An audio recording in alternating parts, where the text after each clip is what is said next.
So we're going to come in again, and you're going to do the intro over. Okay. Hello. Hi, everybody. Welcome to Rewind. So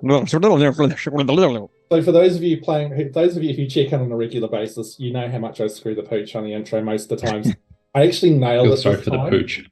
Thanks, NVC. So hi, welcome to Radiant Shadows, a little Australian-based 5e actual play D&D campaign where we sit around and play Dungeons and Dragons and do cool things and have fun. I'm Ham. I DM this thing. So awesome. We've got a bunch of other people, including a guest individual. So as per always, we're going to do a quick whip around, do some introductions, and then we'll jump into things. Let's start with Cass. I knew you were going to do that. Hi, I'm Why would I do that, Cass, Cass? or Shadowweir, and I'm playing Miera, the latest little halfling. I completely forgot that there was a session this evening. So, I'm here. Hi. We're playing D&D. The most important thing, Cass, is that you're actually okay, because I was getting a little bit worried there at one point. Okay. I was in the middle of cooking dinner. My dinner's now abandoned in the kitchen. And that's dedication, folks. It is. That's what you've got pets for. Please tell me it's not currently like on fire though. No, I turned everything off and ran. The damn flambe won't cook itself. Cass is sitting there, the green screen's blocking all the fire, and she's sitting there going, "This is fine. This is fine." On the subject of being fine, Heath, go. G'day everyone, my name's Heath, I'm the Antipodean D20. I am Grumpfel, the doddering, lovable, deep gnome cleric here on the fantastic Meeples and Dragons Radiant Shadows campaign, hosted by the awesome Hamish. You can catch me on all the other socials, the Antipodean D20. Just have a look, I'm there somewhere. And it is my absolute honor to be here this evening with you. Wunderbar. Excellent. John. Jawohl. I'm John from Meeples and Dragons. We run an online tabletop specialty store, which covers all our unique glassware and a bunch of little creators we bring over from overseas. But if anyone's in the Brisbane area, you'll find us at GMHX. I'm hoping I got that acronym right. It's a hard one to remember. But yeah. That's a con, by the way, just for those of you who maybe... It's not a con. It's not a scam, Hamish. Entirely legitimate. Highly legitimate expo. Oh my god, tonight's going to be a train wreck. I can feel it. Yeah. It's going to be great. It's going to be amazing. On the subject of being amazing, Mr. Methian. the Hi. greatest programmer. Programmer. Hi, I'm Promethean. I'm the Promethean. That's and apparently I'm a programmer now. That's amazing. Look, Shadowbeer might have been a few minutes late to this session. I was 2 days early to tomorrow's Echoes of Divinity session. Yeah. So Can confirm. Don't stress too much. It's fine. That was honestly hilarious, though. Yeah, thank you. So tonight I will be being Delgrim, the Dwergar Ranger. Outstanding as well. And last, but by no means least, Mr. NVC. Actually, definitely least. Hi, I'm Kate O'Sullivan, and I am... Oh, the shade.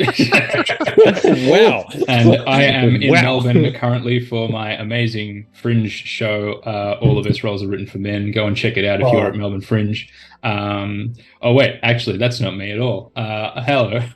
Waiting for I'm not Kate. I'm nvcDM. I use he, they pronouns. You can find me on social media at that nvcDM. And today, I will be reprising my guest role of everyone's favorite orc wizard, Gurlak. Yeah, you will. Excellent. And yeah, absolutely. Like Mr. NVC was dead right. Go to Kate's show. It'll be absolutely incredible. I am absolutely 100% looking forward to going and checking it out in under a week now. I know. For those of you playing at home, next weekend is PAX. PAX, not to be confused with other PAX. Other PAX. Yeah, that's fair. And if you happen to be in Melbourne, and if you happen to be going to PAX, you might see effectively, I think, everybody that's lurking here, roaming the corridors, or on panels, or just lurking in strange corners, hanging upside down from the roof like a bat. Yeah, yeah. It'd be heaps in a corner with all the PAX goodies going. Precious. In one of the bins with the rest of the trash. The last shout out before we jump into things is Saz. Saz is our producer. She is the other half of the Meeples and the Dragons. She is lurking in the background, and I would just like to say a massive shout out to both Saz and John, who have been at a con all day today and have rushed back, literally kind of like jumped an out of the MLM car, thing. lobbed stuff into their house, come in here, plugged in, and are now both all set and ready to go. So you guys, you rock. Saz does all of the technical stuff in the background and is amazing, and we greatly appreciate her, even if she has got a mouthful of food now. I know we're pressed for time, Hamish. One more tiny shout out. And you'll have to help me with it because I don't have a lot of information, but 1 Foot Forward, the Black Dog Institute fundraiser. Oh, yes, absolutely. So there are a bunch of us, and you'll see it in the streams chat, who are over the month of October, raising money for the Black Dog Institute by trying to walk as far as we possibly can and getting super healthy. As you can see in there, there is a lovely little spell which gives more information about the Black Dog Institute than I can probably accurately represent. But there is a link if you would like to support us. That would be absolutely amazing. And it's going to be great in October because, as I said, we'll be at PAX, which means we're going to be walking like 1,000 miles roughly every day. So yeah, awesome cause as well. All right, on that note, I don't think there's any other announcements, and if there are, tough, we'll just leave it till the end. Yikes. He says, because he's just drunk too much and sucked in too much air, he's all burpy now. Okay. Summary from the last session. All righty.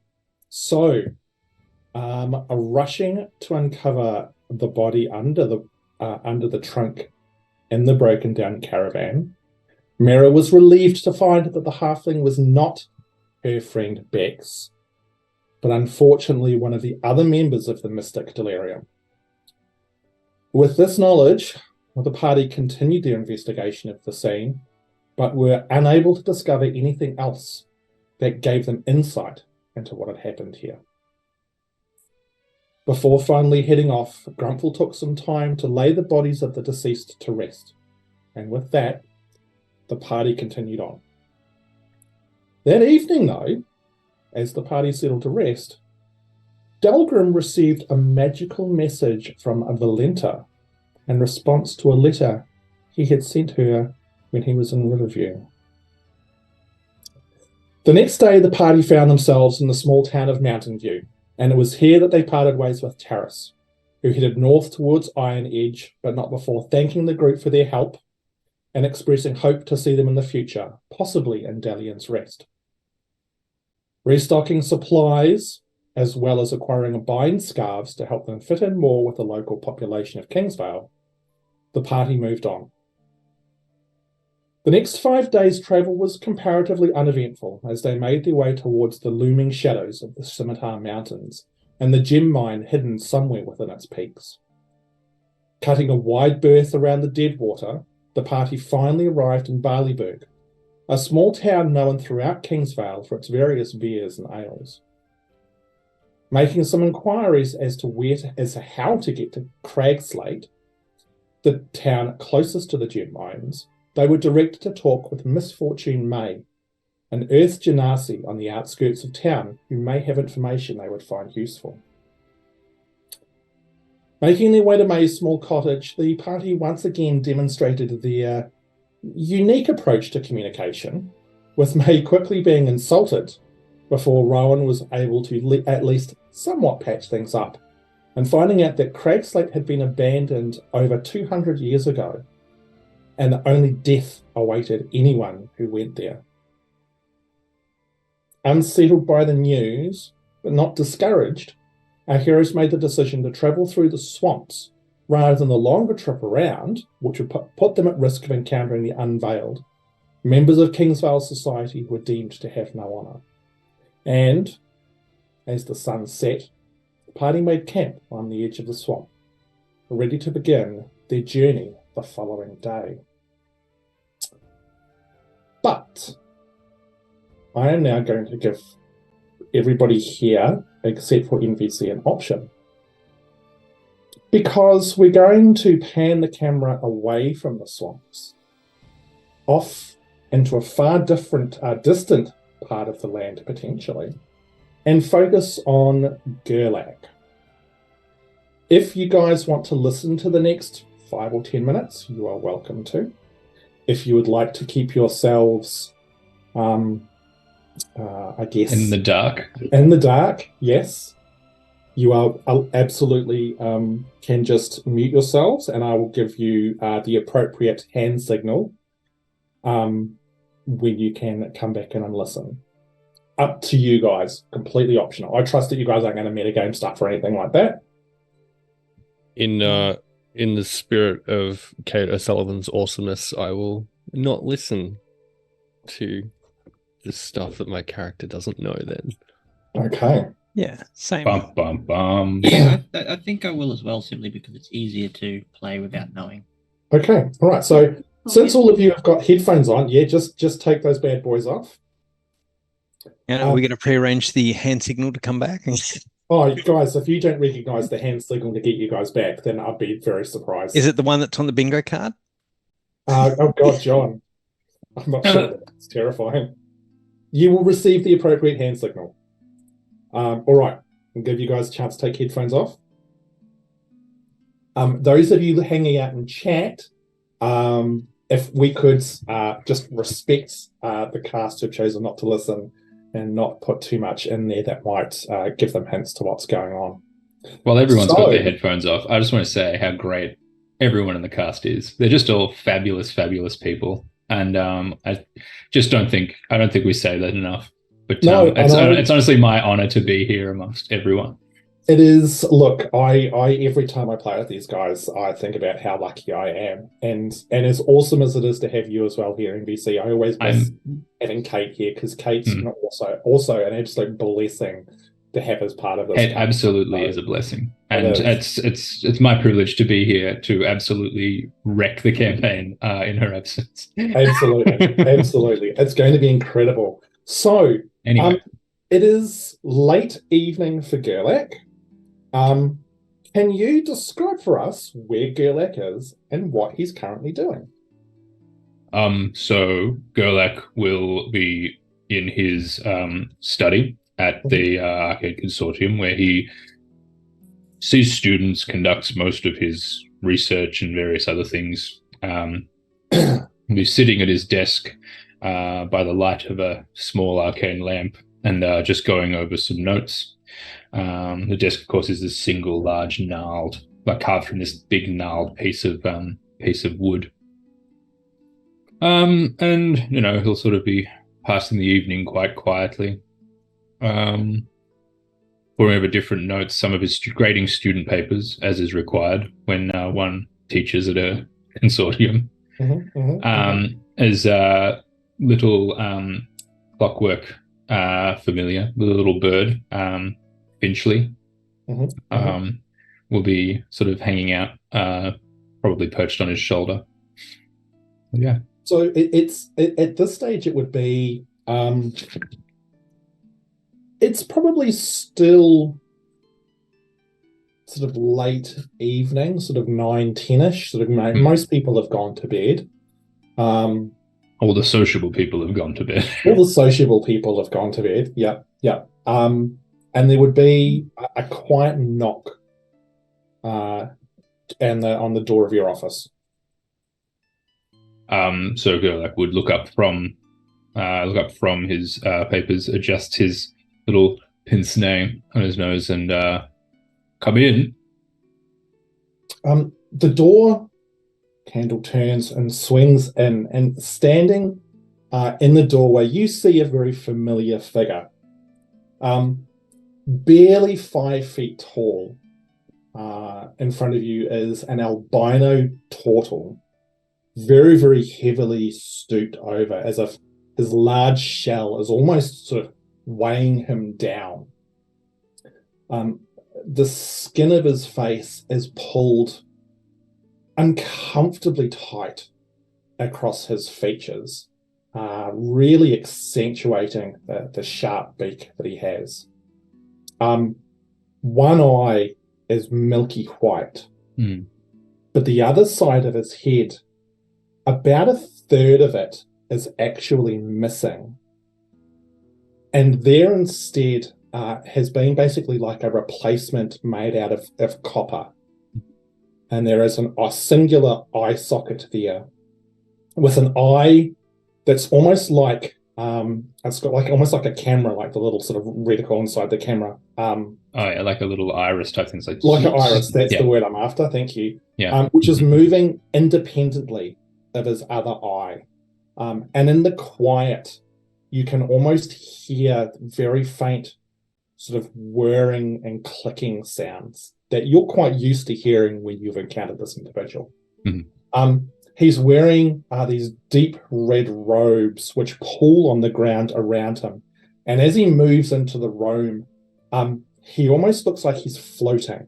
He does have a small cane made of some sort of white material in one hand, and around his waist, cinching the robe close as a thick belt, and from it there's a number of pouches and vials. He comes in and closes the door behind you, and as he does, you get that very distinct, slightly kind of chemical smell that always follows Mordium pale shell around. Like that kind of a bromine, iodine type smell. Yeah. It's not unpleasant, but it's just there. Distinct. It's just there. And he closes the door and glances back, turns back around to you, and sort of floats over towards one of the chairs. There's a couple of chairs in front of your desk. And slowly sort of eases himself down. He goes, Gurlak. Mordium, good to see you. Please have a seat.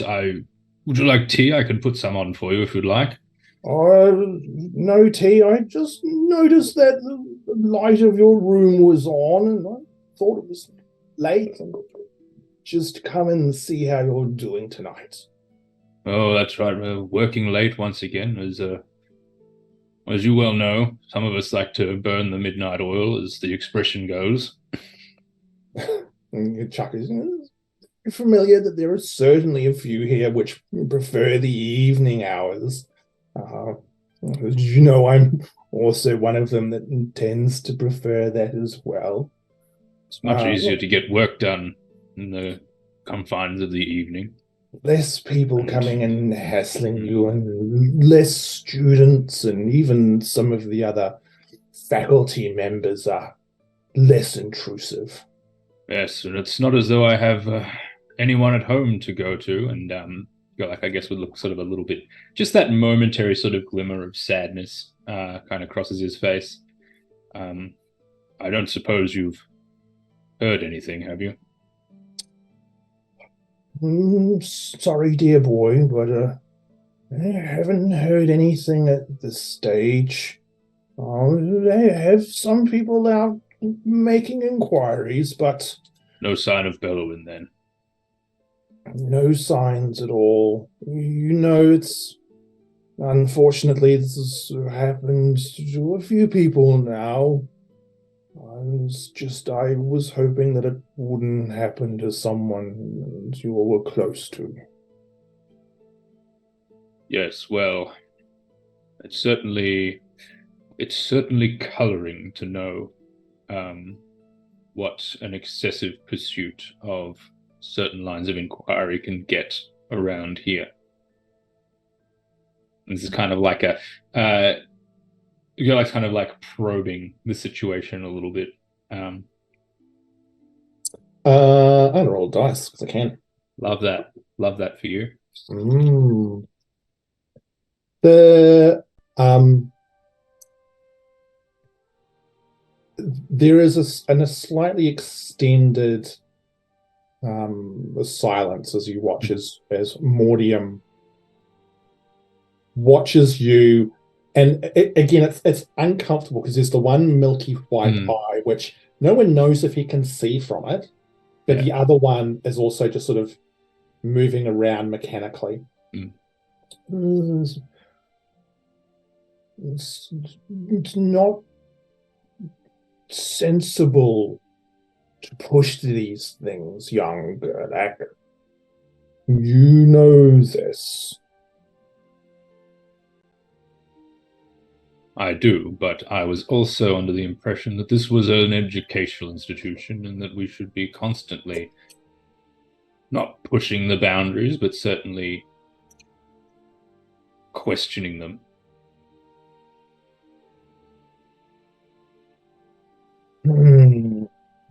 But never mind. And what about this, any more situations of these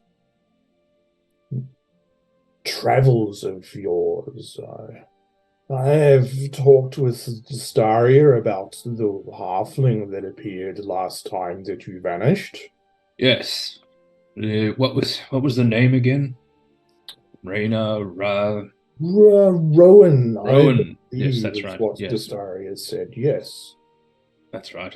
This hasn't happened again to you at all? No, not since that time. I must say I've been reading about it, and I cannot find anything in the texts, even in the libraries here, that talks of being able to transport over distances that great, and certainly not without some sort of large source of arcane power, and certainly not anything residual that would do it without some sort of active pursuit of the spell. What did Astaria say to this Rowan character? Definitely didn't display an aptitude for magical or arcane talents, which is even more confusing, as I'm aware that there are certain ways to teleport around, but this swapping of places with somebody else is unusual. I would like to maybe look into it a little bit more, but my own work has me somewhat distracted with all of the things that have been going on with Darador recently. Yes, and how goes the situation? Have you made progress? Is there any new information to be gleaned from this source, what do you call it, shard? Made some very interesting discoveries recently, but it's slow work. But I have plenty of time, so I should bring you down there one stage to have a look at some of my latest creations. I think it might be interesting for you to see what I'm building, and it'll certainly help us when we finally go to make our... You blink, and you're not in the office anymore. You're standing... I feel like I was sitting at the time, so it's like the chair is gone, and I so you backwards onto you the kind ground. of fall backwards onto the ground. Oh my! And the ground's a little bit wet and a little bit kind of squishy, and there's instantly that aroma, sort of decayy, rotty smell that you get from sort of like swamps and the like. There's a very awfully mingy. There's a small fire that's quite low, and you can see the shapes of 4 other people asleep, lying around it. And you do very quickly recognize those of the figures that you encountered the last time you blipped out of existence, or in between with Rowan, I should say. Huh. Well, now this is most irregular. Eventually, back in the clock, I just open the little like fob watch that's like a full-sized, almost cuckoo clock, and eventually flits back into it, and I close that up. And I suppose it's nighttime, and the star. This is outside, right? So the stars are out and that sort of thing. Yep. Well, I suppose it's happened again. Make a if you'd like to make a survival check for me. Oh, I absolutely can do that. Just let me pull up what I add to survival. It's probably going to be very little. +1. Good. It's not a negative. We like that. Dice don't fail me now. That's a 2, so 3. Oh, okay. Yeah, look, you like, yeah, it's dark, but you've got no idea if it's, like, you can't see the moon. You're not sure if it's roughly the same time. You have no sense of what's going on. Mm-hmm. Well, I'm going to go over to the sleeping figures. Okay. And I suppose wake at least one of them up. Which figure appears to be the closest?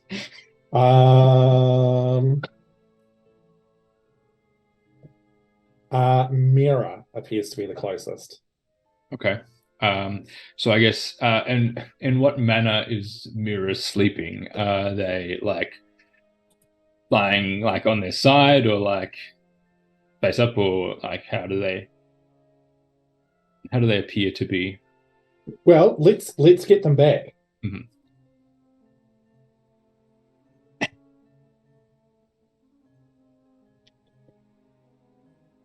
This is going to be the most uncomfortable question ever, isn't it? Heath. Look, Heath's not paying attention. He's on another window. Yeah, it's the normal hand signal. Yeah. Probably should have just said that you throw the link. There it is. Yeah, so just remind me, how much damage does a level 8 fireball do? It's what is it? It's 8d6. Yeah. Sorry, I forgot that I actually muted it in the sound mixer for Zoom, and I'm thinking like, I'll hear some noise in the headphones, and I'm sort of looking this way like, oh, they must be having fun, and then I see the little ping in Discord, like, oh, that's right, I muted it. So first question, Cass, how does Miera sleep? Is she a side sleeper, a back sleeper? Is she like under blankets? Considering she have one of those fun little eye masks that you wear. Yeah. No, she sleeps in the worst possible way. So kind of on her side, but like she'll lie almost like on her, so on the side, but slightly on the front. Yeah. up above, so her head is across her arm, and then her other arm is like behind her. So like the Weird. worst recovery position you could put someone in, essentially. Almost exactly how I sleep. Yeah. I'm the worst sleeper ever. Anyway, okay, so Gurlak, that's your answer for you. Thank you. I guess I will kind of very politely sort of shake Miera a little by the shoulder. Okay. And So- be like, excuse me. So Miera, that's what you is Miera a deep sleeper? Would she get woken up by this? Yes, definitely. The minute someone touched her, she would have been awake. Okay. And so yeah, you would ping awake. You just wake up and you see the face of this orc sort of over you. It's like, Yeah. I imagine what it would be like if you had a child and woke up and they're just like, like staring you in the face. You awake? Oh. Hello, terribly sorry to bother you, but it appears that I'm here again. Oh, move back a sorry. little Yes, bit. sorry. Um, Just you're ever so far down. so you're here again. Yes, hello. She's gonna be rubbing your eyes. Does that mean? So that means Rowan's gone again, then? Quite possibly, because I do not see anyone that I have not seen before, and I have not met this Rowan, and so I would take it as a reasonable assumption that she is not here. And I am. Hello. I don't suppose you could tell me what time it is and where we are? What time is it? She probably doesn't know exactly what time it is. She's still kind of a bit dazed. I've got about 11 o'clock in the evening on my watch with clock, but that doesn't mean that it's the same here. Miera will be looking around to see if anyone else is awake, and if not, she's going to be sort of trying to wake people up. Oh yes, should we wake the others? Yeah, probably a good idea, I think. Hello, others. I don't suppose you would mind getting up. There seems to have been a development. That's the development being me. Here. What are we at an inn? No. Oh, okay. No, we're out in the middle of nowhere on the way. Yes, it's really rather mingy out here, and I feel like an inn would have been more comfortable. Amazing. I know this voice. This is orc voice. Hello. Tiernan's literally gonna, the moment he hears the noise saying hello, he's gonna jump up fully alert and pulls out the pistol a little bit on edge. Whoa, now, easy. There's no need for that. Hello. I see our northern friend has rejoined us. Welcome back. Yes, good evening, I assume. I don't know what time it is or where we are, but yes, it's very outdoors, isn't it? Well, yes. Not 'cause again. They're camping. So, where was Rowan sleeping? I can't remember exactly where she had set up.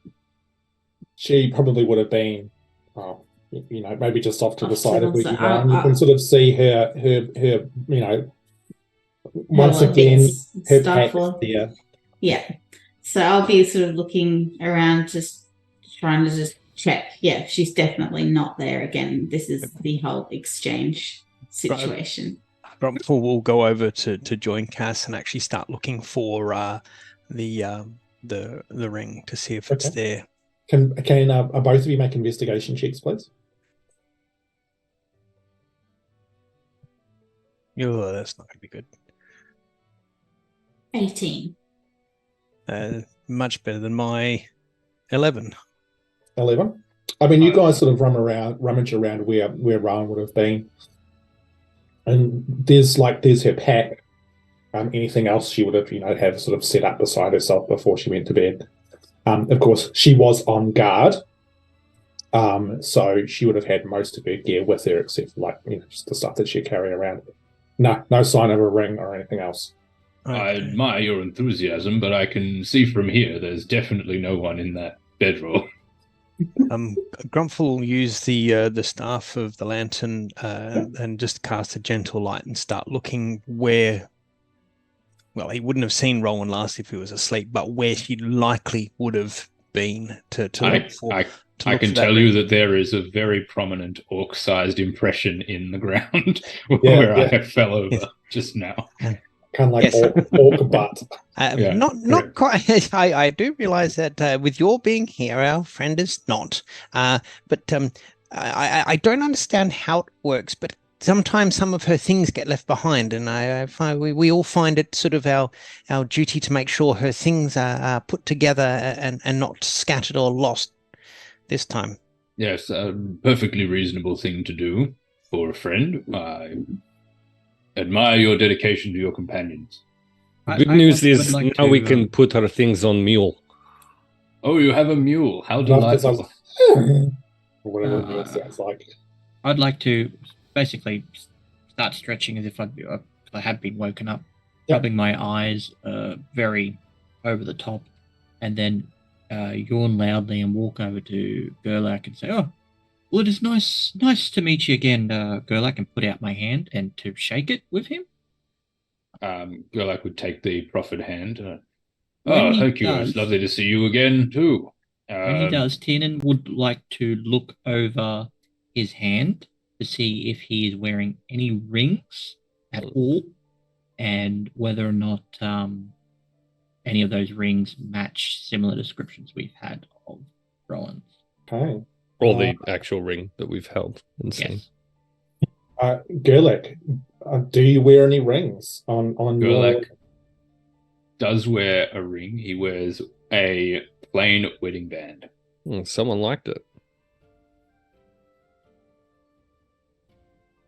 What was that? What? It's the closest I could get to a Beyonce joke. I see. Very good. You just very removed there, dude. No, I see what you've got. Yep, okay. Yeah. I was like, wait, there's a joke here, but I can't think what it is. Yeah, I can't find it. Can I make that's what I thought Promethean was angling for, but we've been woken up in the middle of the night. Give me time to try a roll. Tiernan would then look at his other hand as well to make sure he's not wearing any ring on that one. Trying to be subtle. Yeah, okay. Do I notice that he's checking out my fingies? Are you being particularly? I mean, I feel like this is Tiernan, and his ability to be subtle is not always great. But John, Tiernan's still holding. He's not like. This is one of the longer handshakes I've had, but Tiernan is not that clueless when it comes to subtlety, but he would be trying to hide his interest. Orc friend, Gothak, Gurlak. Gurlak.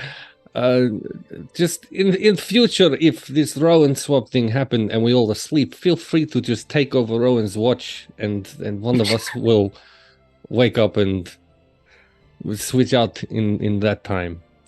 I see. So, sort of like an honorary member of the gang, as it might be. As long as you not steal our things or stab us while we sleep, I see no problem with this. Well, I haven't anything to stab you with, and your things aren't really my size, except for that mule, I suppose, is probably the thing I'd be most likely to steal. The gang has a name now, Gurlak. Does it? I believe we call ourselves the Oath of Five. The Oath of Five. We are not calling ourselves this. Weren't we? I thought that. Why we need to call ourselves anything? And if anything, why we call ourselves the Oath of Five? It's strange, the combination of words to call group of people. Oh, I thought it was quite poetic. All this thing we do, it not thing we are. I would have called you Five Found Friends, but I am rather fond of alliteration. See? FFF. Even the orc come up with better name.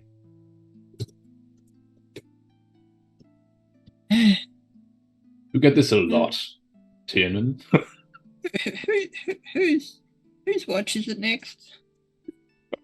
Haven't a clue. I just got here. I really wish I remember that. What time is it? I'm sure we discussed it for like 40 solid minutes before we Tiernan. established Tiernan. it was on watch. Tiernan, it was your watch next. Okay.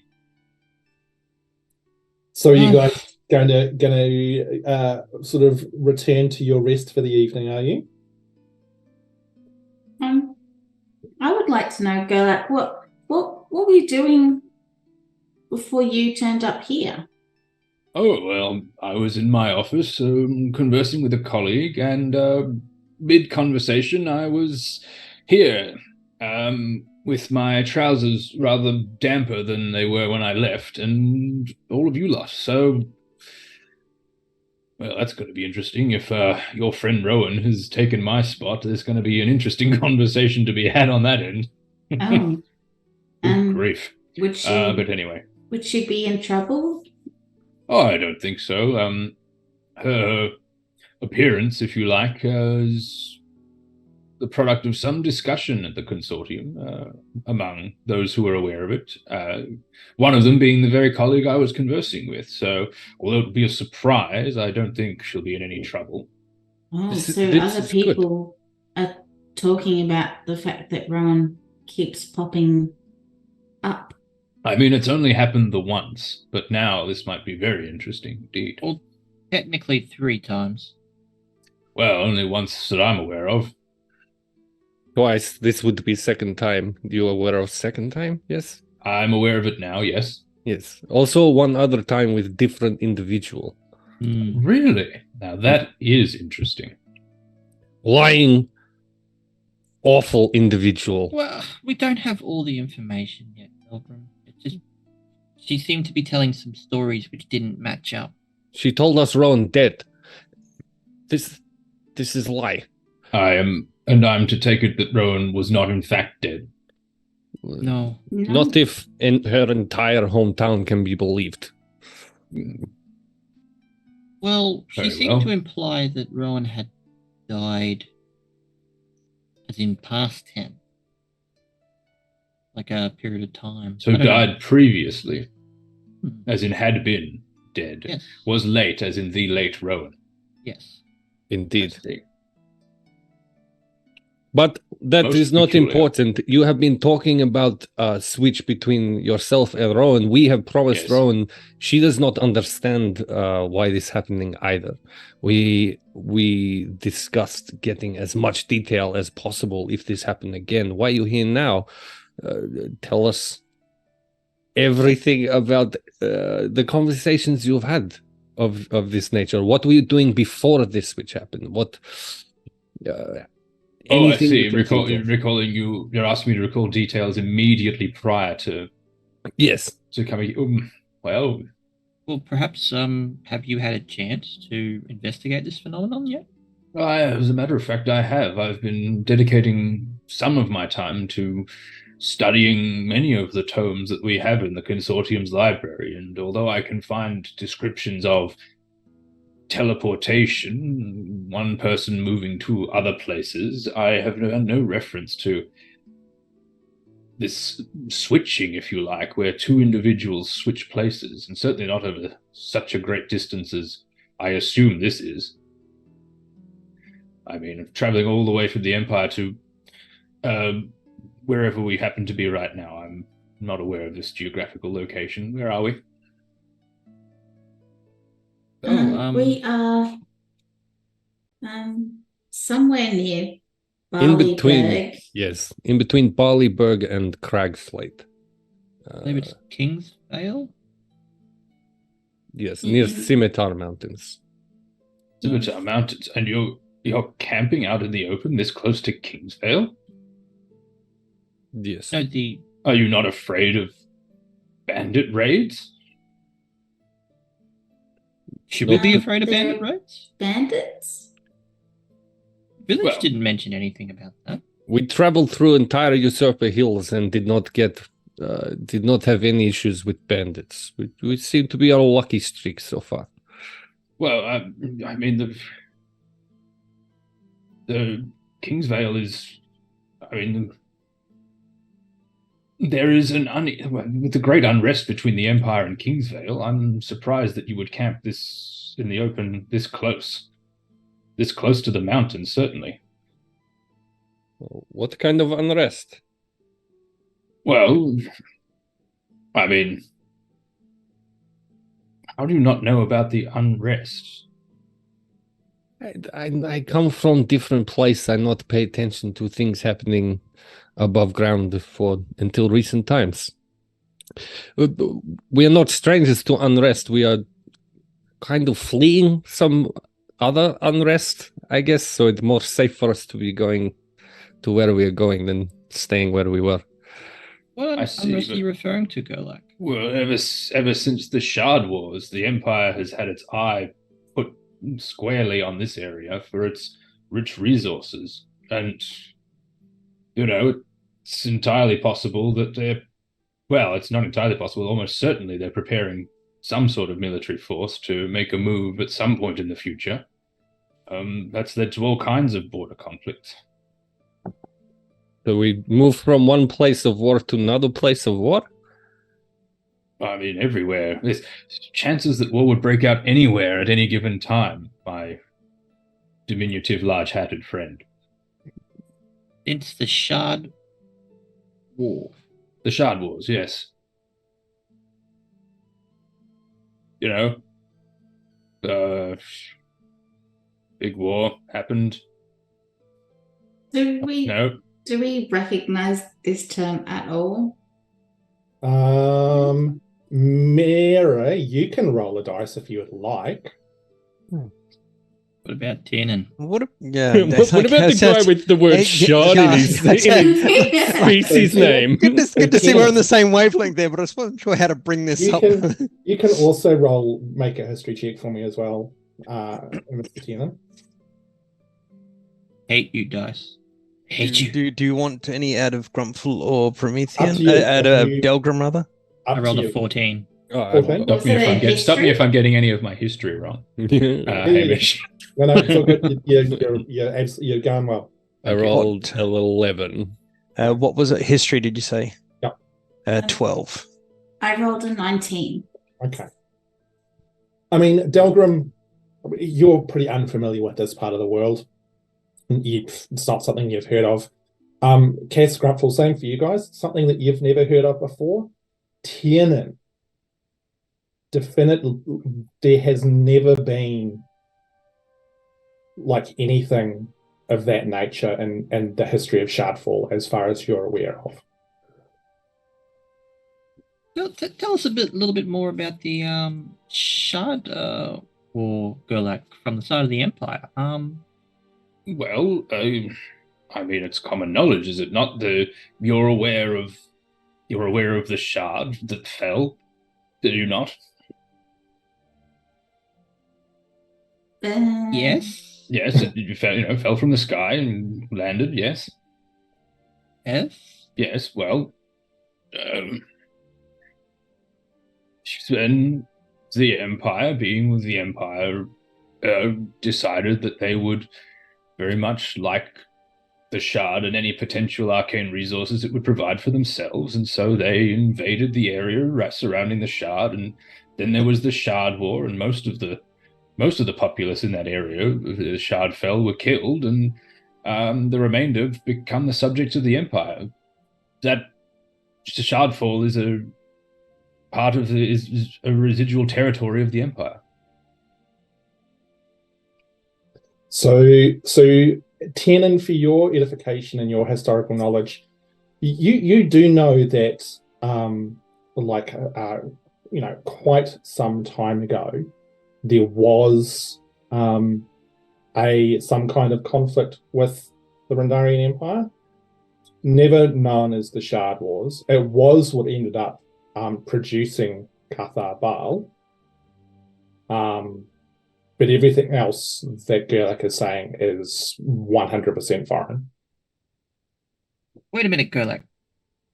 So the Empire secured the Shard. Correct. The Shard is the property of the Empire. In fact, there's a small we built a city around it. It's what do you call it? Valonia. The city of Valonia is built around the shard itself. This is absurd. No, this is absurd. No. I'm telling you, it's not. It is basic recorded history. You lost. The Empire lost. I can assure you most definitely the Empire did not lose.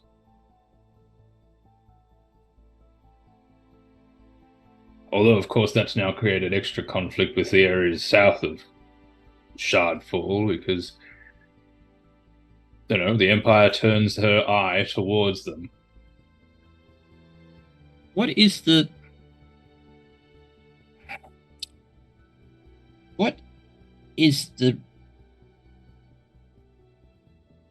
Tiernan's having a bit of problems here. That's right. What is the southern border of your empire? Where is it located? So Hamish, help me out on this one, would you? Yeah. So the southern border for Shardfall is it's about sort of 100 miles north of the Valiant's Rest. Yeah. So when you would pass that information on, just to make things a bit easier for you guys, it would sound like it's fairly similar to the border location of where Shardfall is now. There.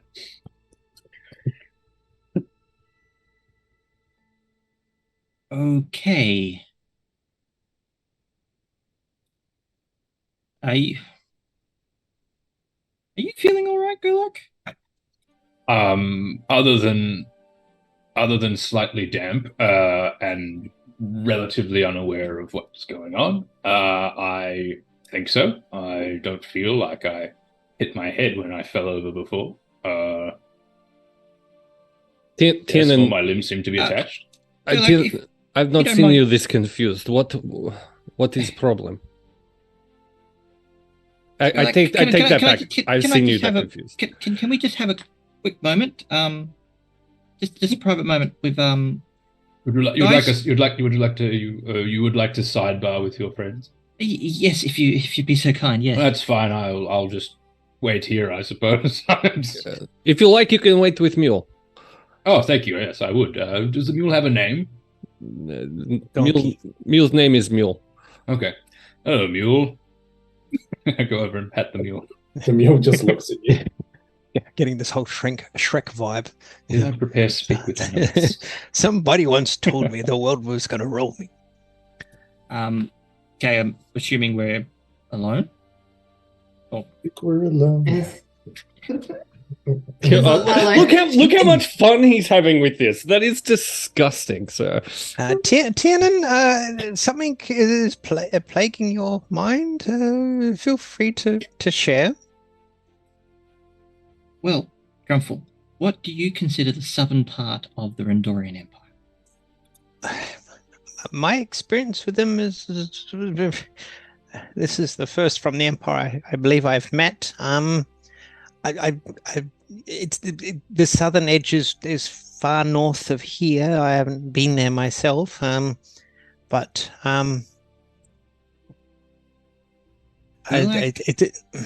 Gurlak is describing something which hasn't occurred. He's describing an alternative version of events.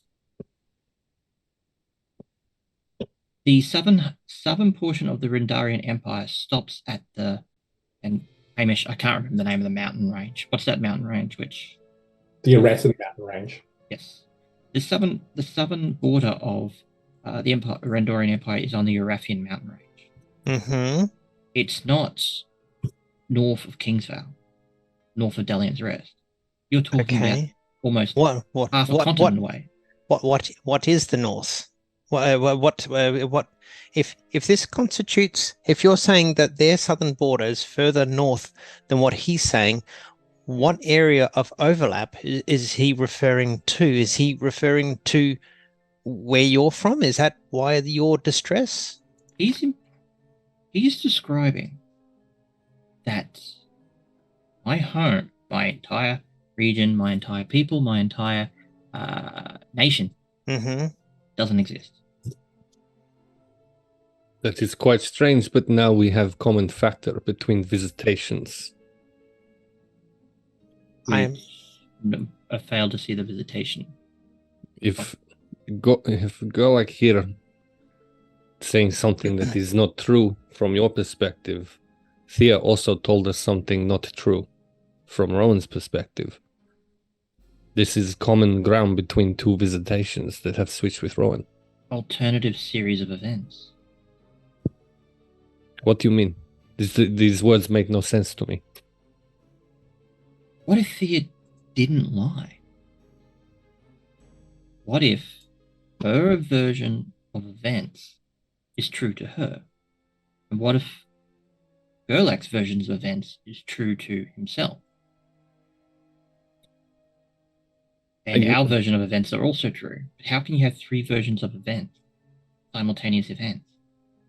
Are you sure this border issue is not just maybe one place thinks border is one place, other place thinks border is another place? No, because you're talking about over 100 years of history. It'll be significantly longer than that. Hundreds of years of history, yeah. Hundreds of years of history have not... A different version of several hundreds of years has happened for Gurlak. To us. It's also strange. I feel Rowan's father would have mentioned if this area was in war.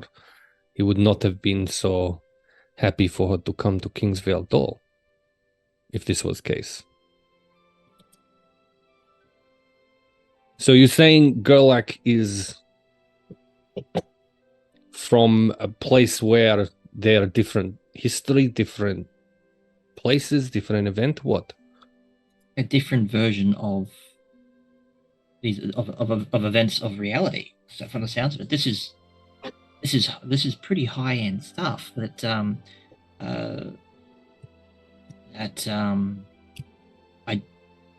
I don't even know where to actually begin. Yeah, this is all very confusing. Though I might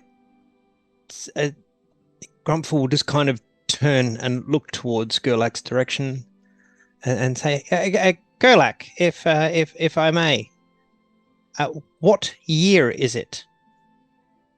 What year is it, Hamish? The year is 1002 GB. 1002 GB. So that's the same as the date is currently. And Gurlak, what is the Empire? Shall I come over there, or do you want to do this across the mule? Bless your cotton sock. Surely, yes. Right. Okay. Thank you. What is your opinion of Kafaba? What? What is your opinion on Kafaba? What's he talking about, Hamish? You have no idea. Yeah, I don't know what that is. I have no idea to what you are referring. Like Grumpfel, is it some kind of soup? Grumpfel, you're aware of Kafaba, as is a number of. I've never been there myself, but I am aware of it through yourself, through my time with traders, and of course through some of your stories. Yes. Well, like, what's your opinion on the Shard folk? Whom? Yeah, is Tiernan still wearing makeup? So Gurlak you mean yes. I'm so confused. I see. Yes. Well, after their surrender, they've been absorbed as part of the Empire and treated well.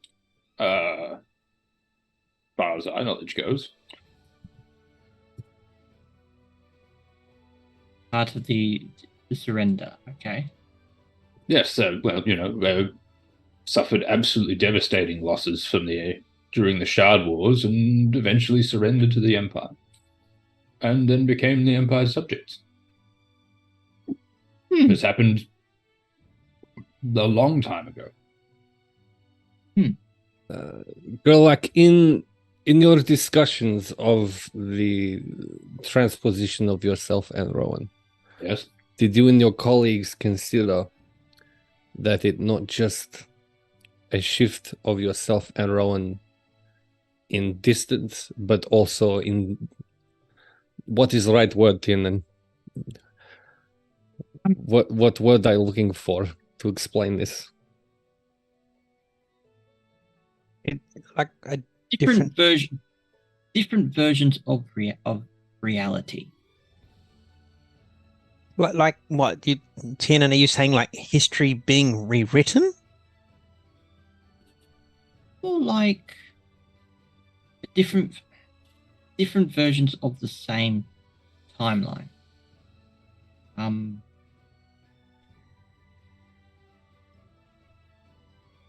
Hamish, I'm trying to not use certain words to try to stay in character here. Yeah. Let me guess, you're trying to avoid the term multiverse.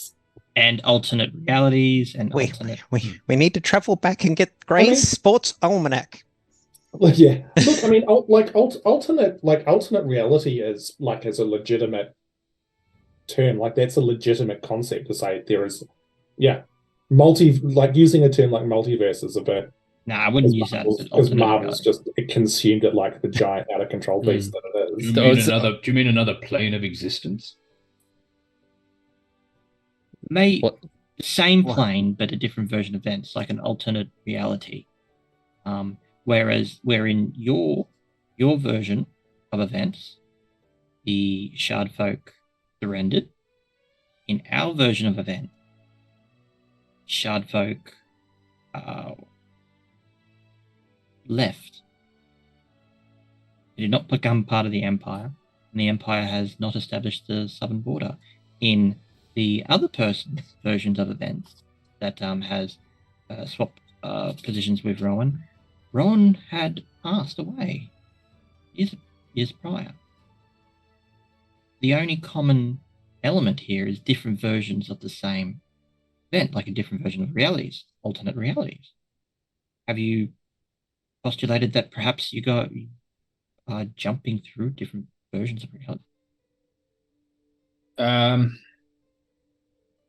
I guess Gurlak thinks for a moment. Now that you speak about it, I suppose it's a very reasonable proposition, but I had no reason to believe that there was such a case until this very moment. You're saying that history is different here somehow, and evidently also geography.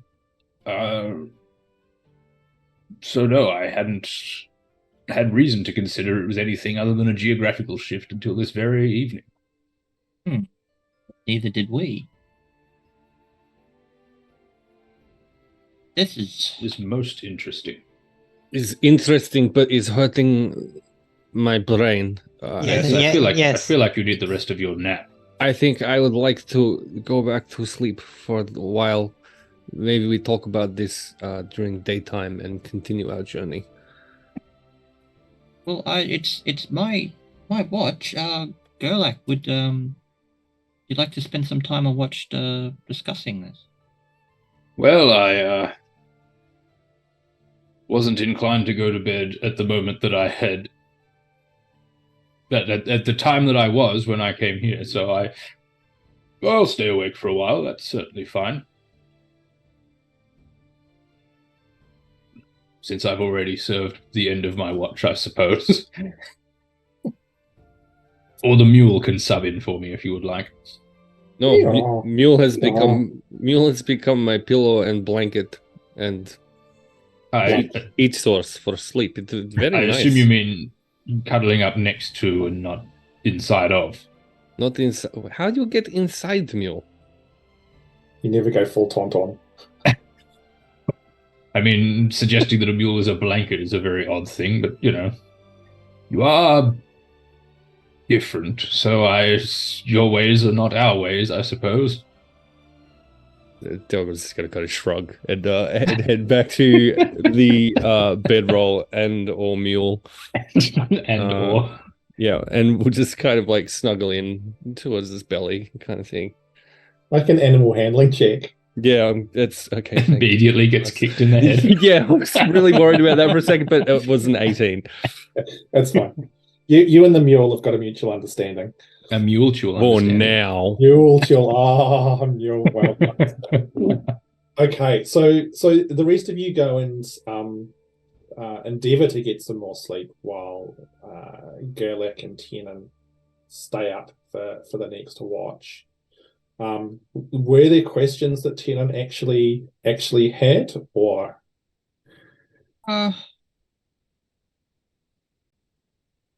First off, I'd like to compare some histories. Yeah. Specifically, what the current state of the Empire and Kingsvale are currently in. Sure. Do you want me to sort of do the lore dump here? Yeah, you can take it away and absolutely dump the lore. I mean, I have the lore, but you can dump it. I am the law. I am the law. My law is bigger than yours. Yeah.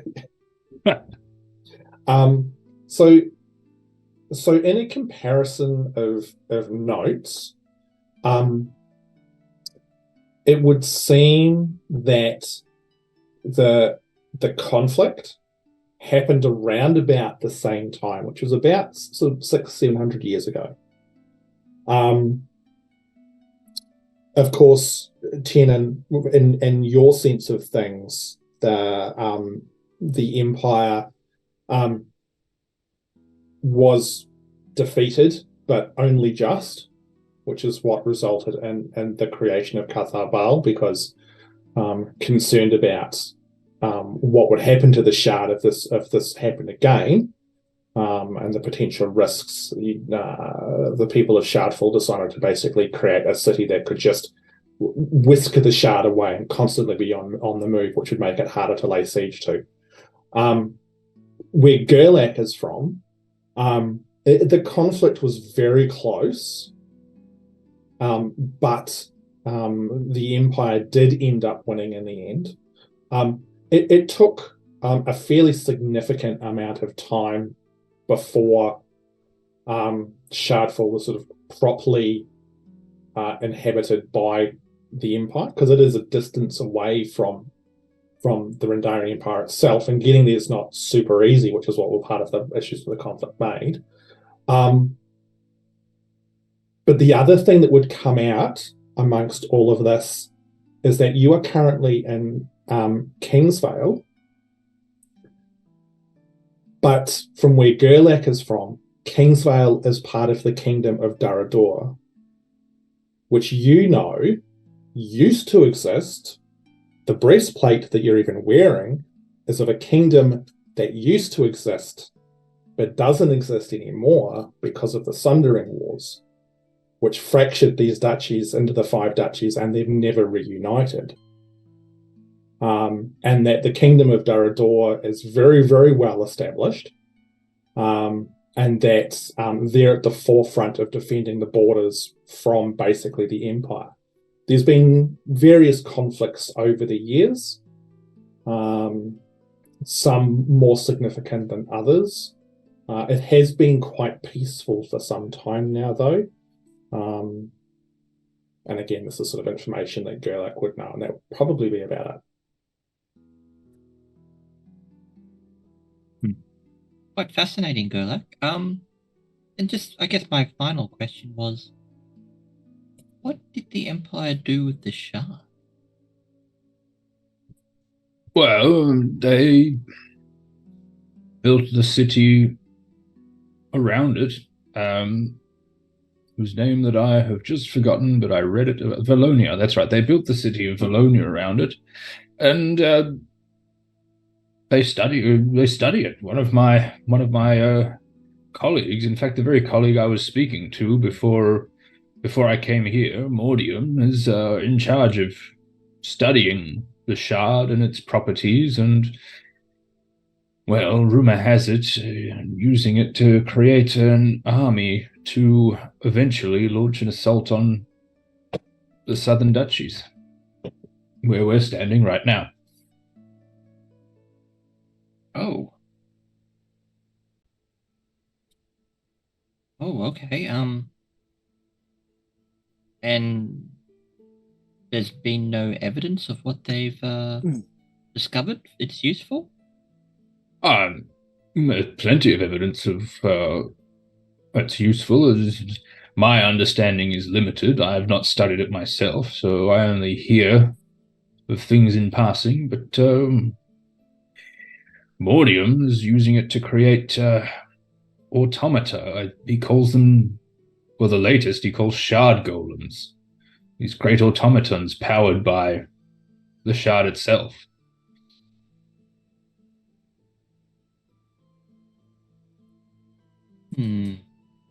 Cue ominous sound effect. Dun, dun, dun. Tune in next week. Have we all gone back to bed and it's just Tiernan and Gurlak talking? So is anyone going to stop Tiernan from going nuts and like shivving Gurlak? I wouldn't shiv Gurlak. I haven't done anything. Yeah. You said the name was Morda. You dropped the name then? Mordium. Mordium.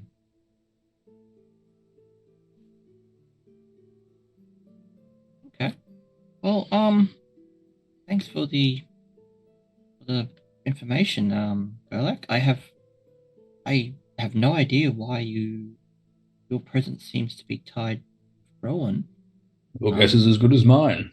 And what seems to be essentially pulling you into our reality?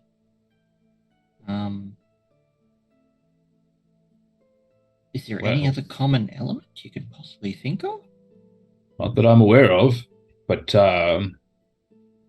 we certainly have more information now, and I may be able to better direct my inquiries if and when I return to where I was, or where I should be, perhaps.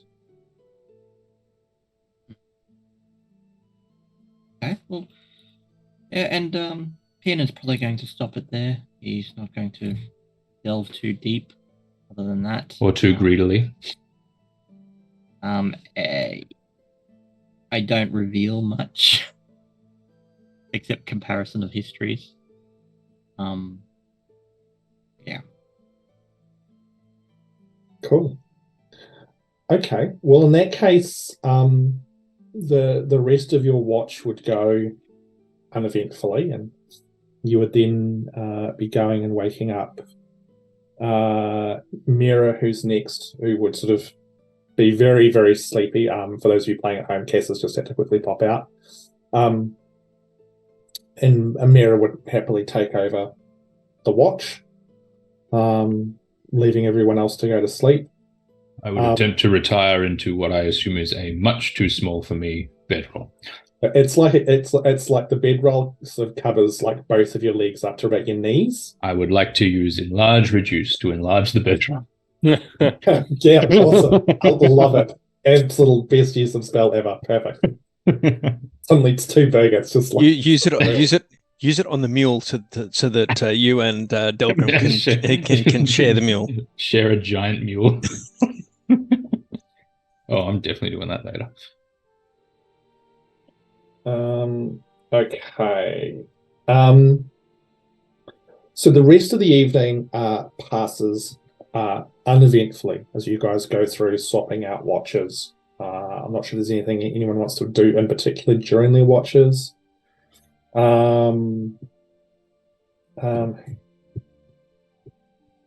Just be able to just go send a quick message. Secrets. And eventually the morning would arrive. It is slightly overcast. It's not raining, but you will wake up to sort of a grayer day. It's still warm.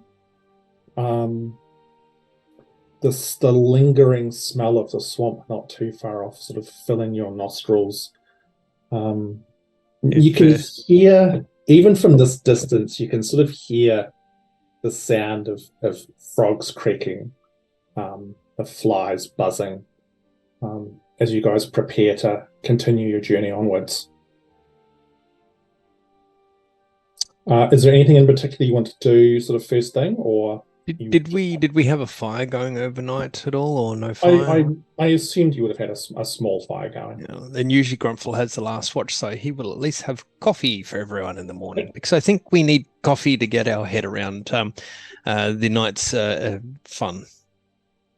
Yeah, I think Delgrim had just asked Tiernan for a fill-in on anything that he actually understood about the conversation with Gurlak. And yeah, beyond that,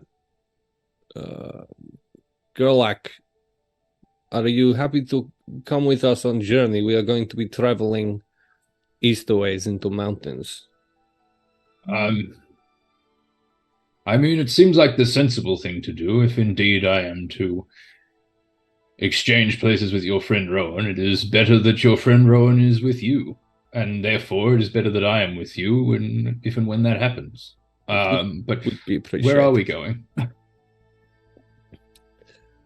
I'm not really dressed for travel. I apologize. I was not expecting. Who had the map? Did Rowan have the map, or did someone else have the map? I think Miera's the map keeper. You're on mute, Miera. I've got the map. Ah, that was last. Sorry, continue. Here's the water. Okay. So with coffee brewing and the pleasant smell of coffee, at least momentarily, pushing back the less pleasant smells of the swamp, you guys go about your various morning routines, coffee up, have some breakfast, and begin on your way. So you were following a very, very old, fairly heavily overgrown road, which Misfortune May had told you about, which goes through the swamp, and she'd advised you that best course of action was to stay on said road, as the swamp itself, if you step too far off, it's a swamp. You're going to either get lost or sadness. Get down. Yeah. Oh no, there's a mule. Yeah, I hope I hope Delgrim's not too attached to that mule. This is just now. May said there was two roads, one around the outside of the sort of around the outside of the swamp, and she said stay on that. Don't go into the swamp. Don't go into the forest. And there was also a road through the swamp that looked more direct. That we were figuring out which one we were going to do. So close. So there was one that split off like about half a day earlier that goes around. It extends the journey, but it goes past the old woods, which she said, as far as she was aware, had a group of the Unveiled in it. So there was a risk that you would get potentially jumped by essentially bandits. The road that goes through the swamps was quicker. And like she wasn't aware of any sort of issues going through the swamps as long as you didn't basically venture off the path. I believe we were taking the swamp path. Yep, cool. No worries. That's good. My understanding as well. Okay. So with that, you guys continue onwards.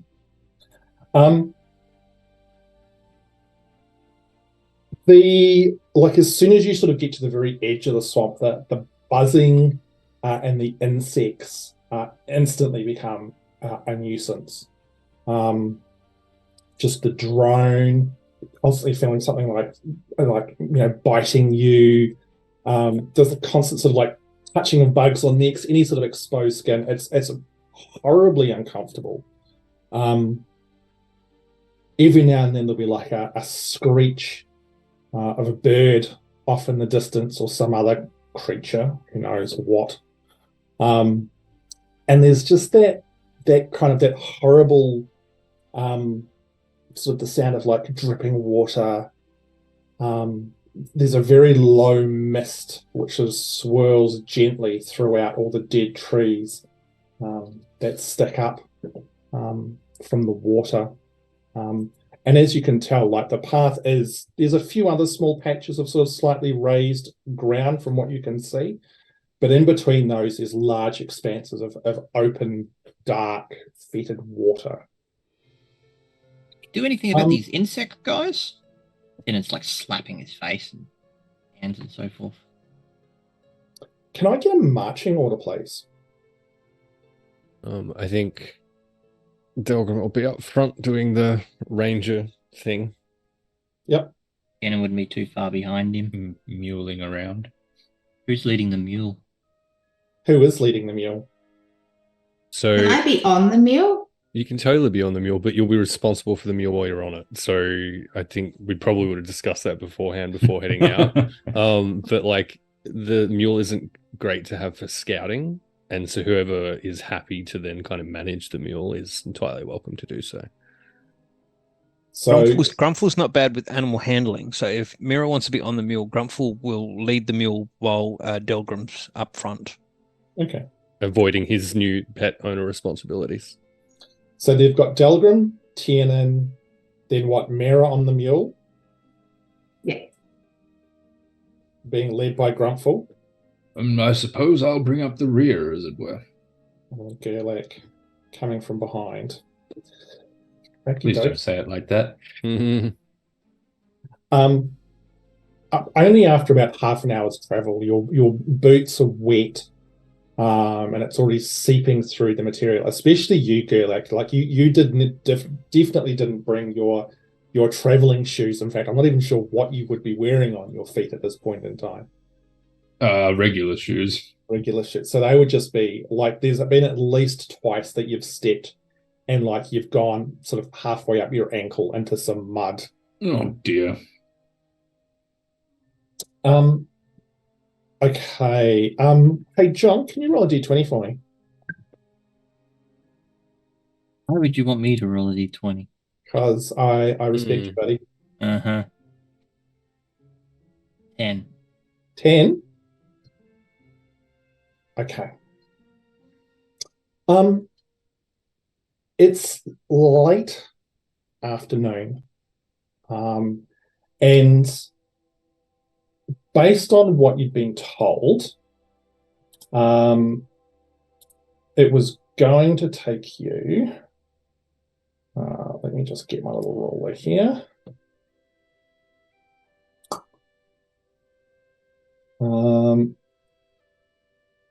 It was going to take you about 3 or 4 days to get through the swamp, as opposed to going around, which was going to add probably a couple of days to that. Can you all make perception checks for me, please? Right. Completely on point. Ooh, nat 20. Oh, nice. Perception. Oh, Mark look that at off. you. Mark that off on your Bingo card thing- time. thing. That's it. That's You're doing 23. ranger stuff there. I'm proud of you, buddy. Right? 23. 23. 17 for Grumpfel. Cool. Tiernan? 2, and Blinky gets 12. Gurlak? A somewhat respectable 16. Nice. And Miera? 13. 13. Okay. I'm on a mute. Oh, sorry, 2 seconds. Wind it back. You didn't actually let me know whether we found the ring that. No, you didn't. You didn't. Yeah, as I said, you didn't find anything. No, No. we scoured the area. We packed her stuff up. We had a look again in the divot that Gurlak made. We checked everywhere. No And ring. his butt print, no ring. Okay, Yeah. no worries. Does the mule get a perception check? No, because the mule's not actively trying to. No, the mule Mule's- absolutely is not interested. the mule is more concerned about probably Miera on its back. It's not really a riding mule, so it's probably not super happy about this. But Pretty okay, small. so So Delgrim, you and Grumpfel, you see through the swirling mist off to the right, what appears to be a fairly small wooden boat, just slowly drifting through the water, sort of roughly in your direction. And you can pretty sure you can see there's a figure on the boat, but through sort of this mist that's clinging to the water and everything, it's hard to tell exactly what. Yes, Grumpfel, I did say a boat. Your arch nemesis. How far ahead is What are you talking about? Is Delgrim to Grumpfel on that? Up to you guys. How far ahead would Delgrim be? In the swamp, Delgrim's not going to be super far ahead because it's a little bit more dangerous and easy to lose people.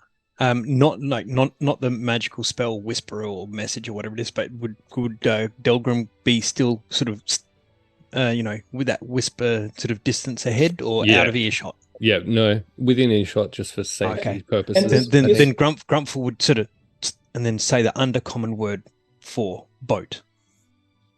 And Delgrim will kind of whisper back, also an undercommon. And because it's in undercommon with a completely different accent, jolly good show, old chap. I'll hide here in the swamp water. You go back and tell the others that someone's coming ahead. Jolly good. Message received. Over and out, Roger.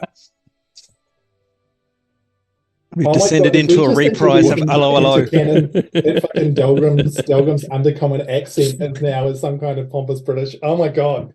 We've rebooted Hello, Hello. And 100% on board with this. That's amazeballs. Okay. Listen very carefully. Asher says this only once. All right. And Delgrim will actually attempt to hide then, kind of within the waters of the swamp itself. Grumpfel will slow down he'll put his hand up for Gurlak to sort of just halt, and he'll pull the reins on the mule to slow it or stop it. Okay. Where did everybody go? So Delgrim, where are you actually trying to hide? So the boat's just coming towards us, right? You said on the right. Yeah. So just kind of tracking the path that it seems to be taking, although being a swamp, it might be a bit wandery around. He's going to try and just sludge himself up a bit underneath the waters to a point where he can keep an eye on it. It's just going to keep nice and still in the water, keep an eye on it, and kind of wait for it to go past and just see if it continues on its merry way or tries to start some shit. So you guys watch as Delgrim splashes into the water and sort of tries to get down there. Can you make a stealth check for me, Mr. Delgrim? What are the rest of you guys doing as you watch him do this? Delgrim, what are you doing? Big D20. Oh my god, did Tiernan just scream out across the swamp? How does it feel? Wow. Christ. That'll be 16. 16. Okay. All right. So what are the rest of you guys doing? None of you, the rest of you haven't seen this. You just hear, or you can sort of see the other two talk briefly, but you can't hear what they're saying, and then Delgrim's splashing into the water. Hiding. What's flashing? What's happening? What's happening? Himself into the okay. My apologies. So you do that weird submerge thing where it's just like, It's like just his the eyes eyeliner above above the it. wood. He's got like a bunch of like marsh bog, like real mingy kind of stuff, just sploshed on his head. So it's like just his eyes. It's like a little crop of reeds on there. It's just So what are the rest of you guys doing? Is there a reason he's doing this? Or yes, if you look, just go ahead, Grumpfel. I'm listening. There's a boat. Just a second.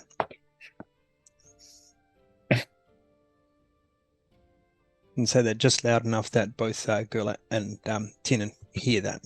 Right. Well, here's the thing. First, Grumpfel, you stopped the mule and Gurlak.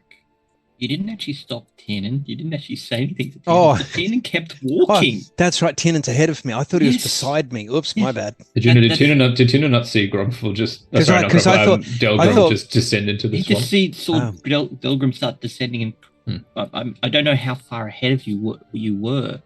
So naturally, Tiernan, when he sees Delgrim do that, he's like, "What are you doing?" And he'd actually say that. What are you doing? Yeah, it'd be a little ways ahead, so the general gist for Delgrim would be out in front enough to kind of clock anything that's coming in their direction, just in case they need to deal with it. Tiernan, back here. What? Tiernan will stop Can and look around. What's everyone doing? Can I use the message cantrip to transmit the message that there appears to be something coming to Tiernan, so that he can hear it? Stop. Yeah, I mean, at this stage, I'm not going to shout at him. At this stage, as you're all just sort of faffing about, and Miera's sitting high up on a little mule. Absolutely no one else is hidden. Yep. Just it's like as a yep. I'm like craning to see, like, to work out what is going on. All of you can now see, off to the right, this small wooden boat drifting. Drifting's maybe not quite the right word, because it's now traveling like comparatively quickly towards you, and you can see that there is a figure hunched over in it, with this long, dank hair hanging down, so you can't actually see any features, and they appear to be sort of hunched over in it. And he's going to try to hide.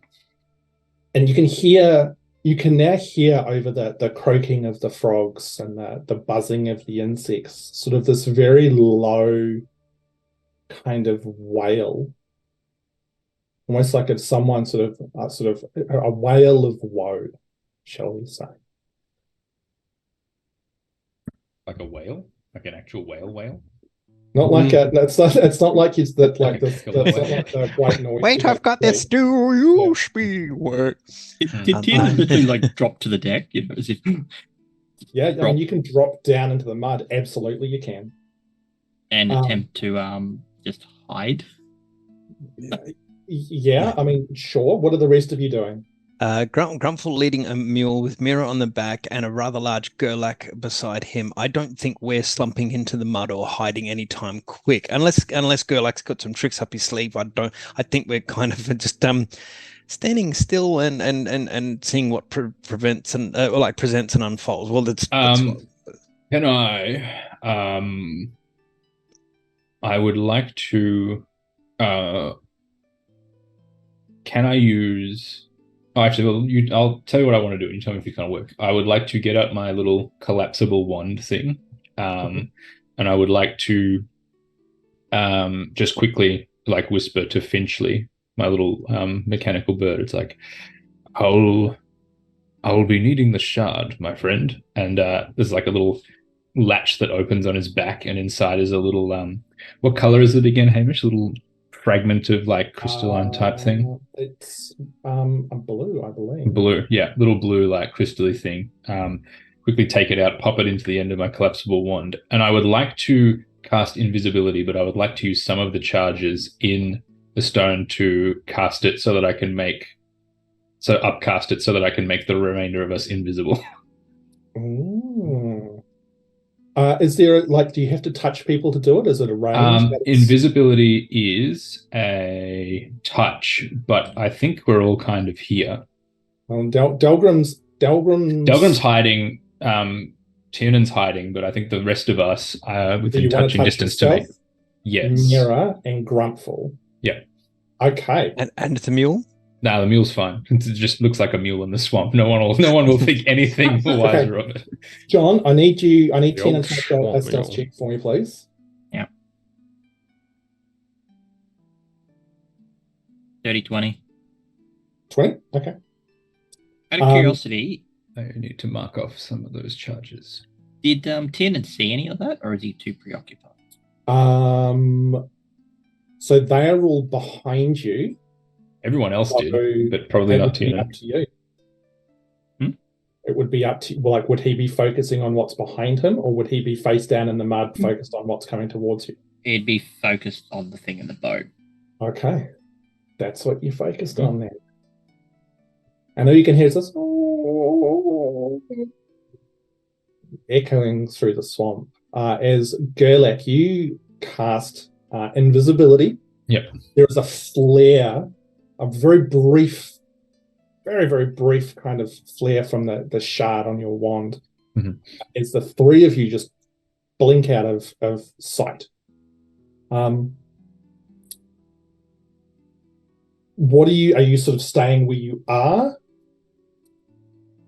I mean, Miera's on the mule, so she probably doesn't have to go anywhere. And I think I'm conscious enough that it's like moving or like trying to move along this terrain is probably going to draw attention to the direction or position that we're in. So I think staying still is probably going to be what I will do.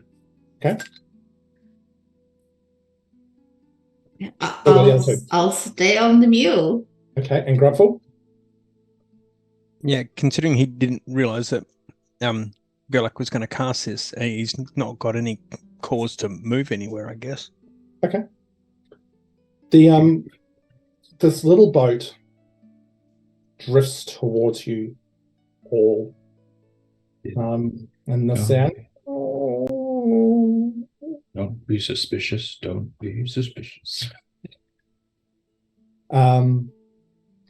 Those of you who are watching, you see the head look up and just slightly to the side. And through this long grey hair, you can see fairly long, craggy nose poking out. This individual's wearing clothes which are obviously old and rotten, hanging from this very, very thin, emaciated frame. That is so out of fashion.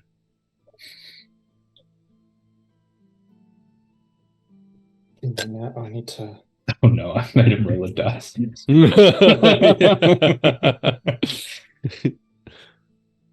Roll for how last season the clothes are. No, shout out to Mythful Foundry, who have just blessed me with the roll. Oh, Curse you. It keeps coming closer until it's probably about 30 feet away from where you all are. And this voice goes, I know you're there. I saw you. Hate it. I'm going to get you.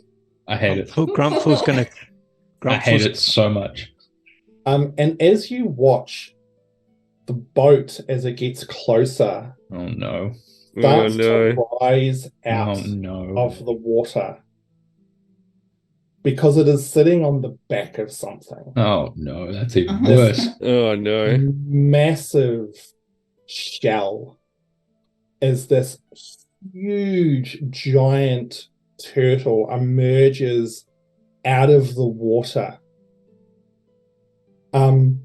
Tiernan, you can see, like, she's got the perfect view because you're just like on the ground, which is fine from where you were, and your 20 was great, but I rolled a natural 20 for this perception check. Of course you did. Does that actually also make Tiernan prone at this point? It does. Oh no, that's Kidding even me, worse. No, I'm just like, oh no. And around Hit the deck. the buzzing of the insects gets louder, and this thing in the boat goes, "Oh, you lying there. You've got some lovely looking legs on you. Oh How god. close is this thing? They're Grumpfel. suspiciously I close. want those legs for myself." Oh, I hate it. I hate it so much. Grumpfel drops guiding bolt. You're not Initiative. invisible anymore if you cast spell. So I need all of you to please go to Owlbear Rodeo and for you to roll No. Yeah, you can't make me. You can't make me look at this Actually, you thing. know what? You can't make me do the thing. You know what? Let's go to break because we're about halfway, and Okay. we'll come back and we'll see how this is going to play Absolutely out. get wrecked. How is it that every time I roll good, you roll equal? Look, dude. Curse. I wish Curse. to be honest, you were kind of boned as soon as they came out of the water because you're lying on a road.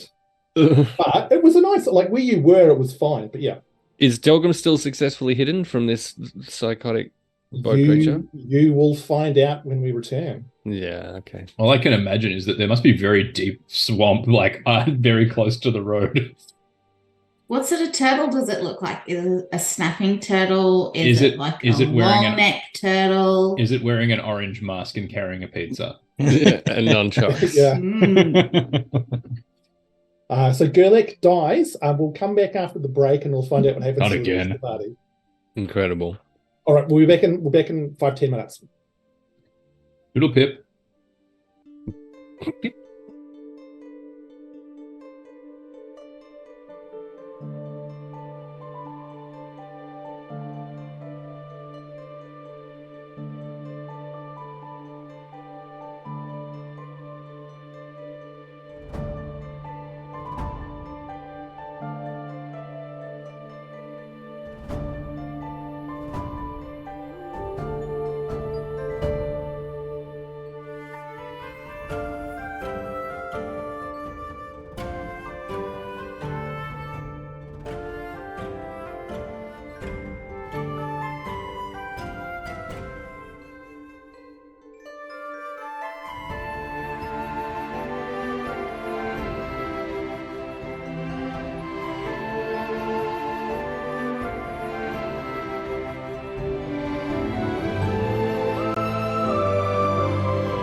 Yeah, nice, dude.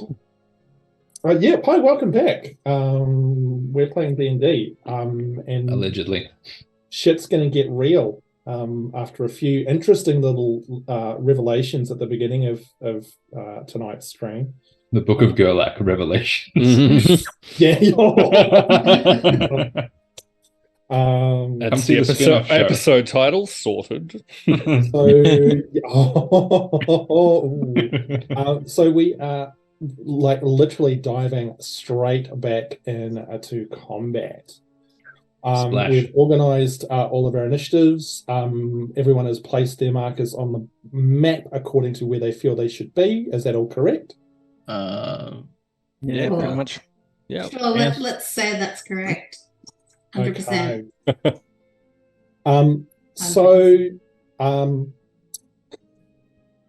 So the individual who is in the boat goes first, because once again the dice have blessed the bad guys. Amazing. Absolutely fuck you. Okay. Anyway.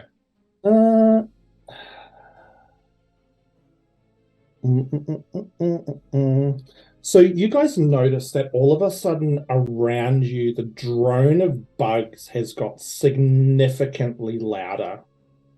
And it's almost like a thick cloud of them have just sort of congregated around you. However, this thing on top of this giant turtle looks at you, Tiernan, lying on the ground. Whoops. Cackles and then vomits this stream of greenish stench at you. Dear. So that's an 18 to hit. 18. 18.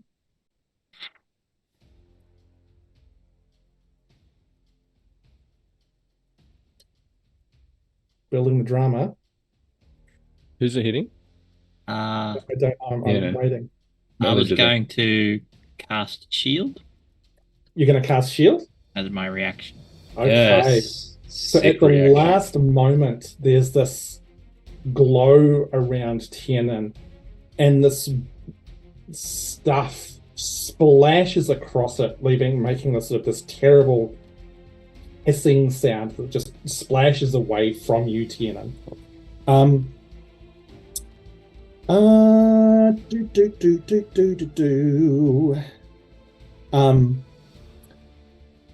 She then just goes, "Curse you! Get him, my pretties!" And she is going to use her hunter ability. Suddenly, the bugs that are swarming around you all, in particular you, Mr. Grumpfel, almost in this one sort of cloud, just almost like a lunge at you, as they are going to try and bite you. So Careful, they're all drones. does a 12 hit you? Thankfully, no, it does not. So you manage to like slap them away, get them away from your face.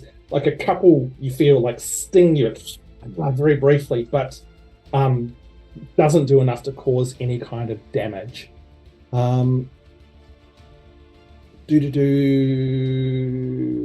Okay. However,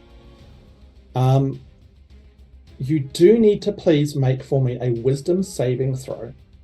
Ooh, wisdom saving throw. What's it against? Because I do get some advantages on some saves. It won't be against anything that you've got advantage on. Oh, okay. It is the sheer volume of these bugs. The drone is intense. Right. 22. 22. Like for a moment there, like the sound is deafening, but you manage to just sort of like fortitude yourself and push away this terrible noise. So you're still able to focus. You are fine. However, it is now the bugs go, and they are going to try and bite you again because they actually use their reaction to do that. So again, they lunge at you, just this thick cloud, and this time it's a 23 to hit. Yeah, yuck. Yes. So you will take. So you take 4 points of piercing damage, and I need you to make a Constitution saving throw for me, please. Constitution saving throw. Ugh, 4. 4. They've just congregated around your head in this thick swarm, and no matter how much you're trying to bat them away, you just can't. You are currently blinded. Right. Now, there is also a second swarm, and they are going to go for... let's randomize it. You, Gurlak. I'm invisible. So you are invisible. So is Grumpfel. As is so is Grumpfel Grumpfel, and so I would have Miera. actually been at disadvantage to attack. So hold on, Grumpfel. Oh, I rolled it. Yeah. So they still would have got you. They've actually... So that was fine with you. For you, in... That for... Yes. What I'll do... Actually, I'm going to wind this back because I had forgotten about the invisibility thing. I'm just going to do a quick check in regards to you, Mr. Grumpfel, to see if that's actually going to happen. So just bear with me. Maybe it does, and maybe it doesn't. I guess we'll never know. do you want me to take back the damage or leave that just in case it stays? Actually, it does not matter. Okay. Because these creatures, they just seem to congregate to exactly where you guys are. Even she did say, "I know where you're. I know you're there." So yeah, I guess. I do get an attack against you, Gurlak, but it will be at disadvantage because you are still invisible. So the first one is a 21. The second one... Oh, no, I flipped my dice. There it is. The second one is a 22.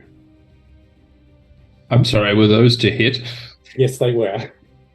Well, it's a good thing my AC is 30, so the heck with that. Right, I'm just... Look, maybe shield, I don't know. I don't... Yeah, shield will help. Yeah. It absolutely hits both the times. Okay, so that's 6 points of piercing damage. Ouch. And I need you to make a Constitution saving throw too, please. Constituency saving throw, eh? What do I add to Constitution saves? +2, 17. 17. You're fine. Unlike poor Grumpfel, you're able to just keep these things away from your face. Just flailing my invisible hands around. Your invisible hands. Grumpfel, you are up next, and Gurlak, you will be following. Righto. Okay. Question. Grumpfel has lesser restoration. Yes. it says disease or condition afflicting it. Now, the blindness is due to the bugs, not necessarily like a condition. Would lesser restoration work for that, or not because of the mechanic behind the blinding? It's an excellent question. Condition, didn't it? Blindness is a condition, so yeah, the magic in theory should work. Okay, cool. So yes, Grumpfel will go, get out of my way, and he'll cast lesser restoration on himself. The magic, as you bring it forth, it seems to just almost create this barrier around your head momentarily, pushing the bugs away, where all of a sudden you can see clearly now, and you're able to sort of shoo the worst of them sort of to get them away properly. So yes, congratulations, you are no longer blind. You still have your bonus action, any movement you wish to take. I should put these bugs on here as well. Let's have a look at the Albert map here. Bugs on. I dare say it's going to be too hard to try and back this this mule up with Miera on the back. Yeah, I don't think there's anything that I'm going to be able to do. I don't really want to move. Had an action.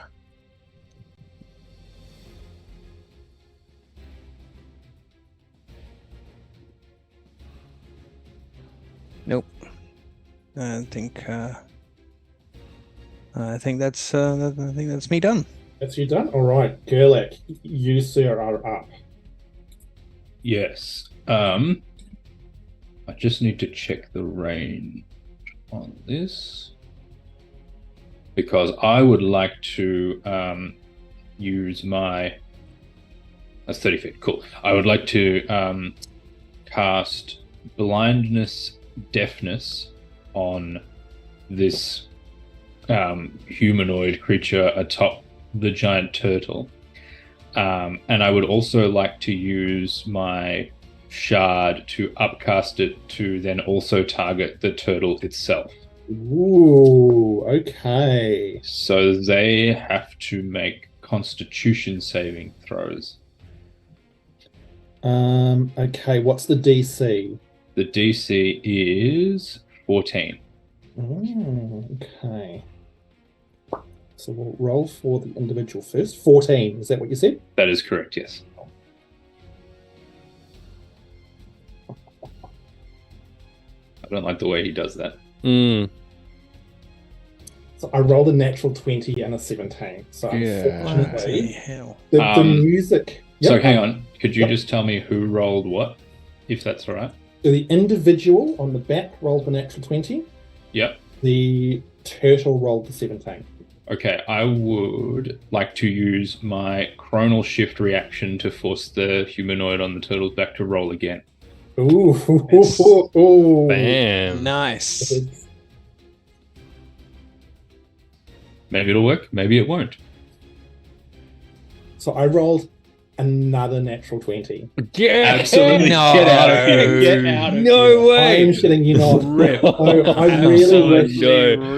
I really wish Bex from Mithril Foundry was lurking, because her dice, I love you so much. Did you bring the character dare sheet you, with Bex? pre-rolled stats, did you? I did. No, I'm God. Holy shit. Well, fair enough. Good work. Yep. And fair so play. unfortunately, like, you try and push, manipulating the very sort of flow of time. You try and twist the magic, but this creature on the back just, it seems to have no impact whatsoever. Yeah, that shit might work in your own universe, buddy. You're going to have to try harder than that here. I'm sorry, did I hear the swamp talking? Alternate universe burn.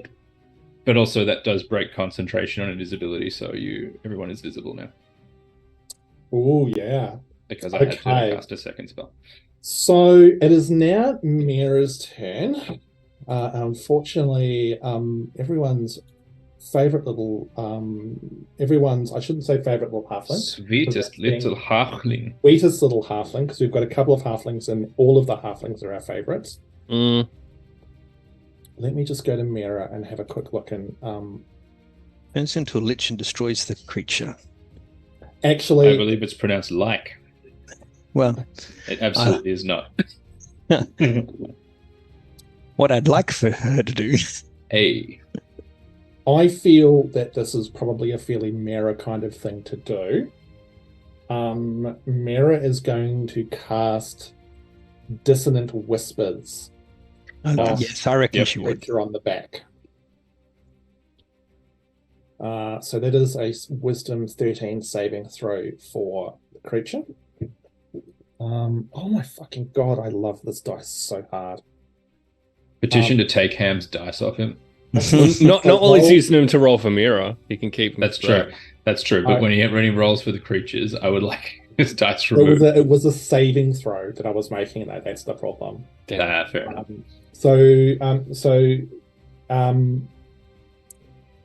You all good to test? Can I get a double thumbs up? Yep. Okay. So Miera's just cast Dissonant Whispers. I felt like that was a very Miera-y kind of thing to do. Unfortunately, the DM's dice is absolutely on fire tonight, so it had no effect. Like you send the magic forward, and you can almost hear the horrific giggling that comes with this spell, and it almost makes the cackling that this thing is making even worse. Hate it. And with that, it is now Delgrim's turn, and then Tiernan, you'll be next. Magnificent.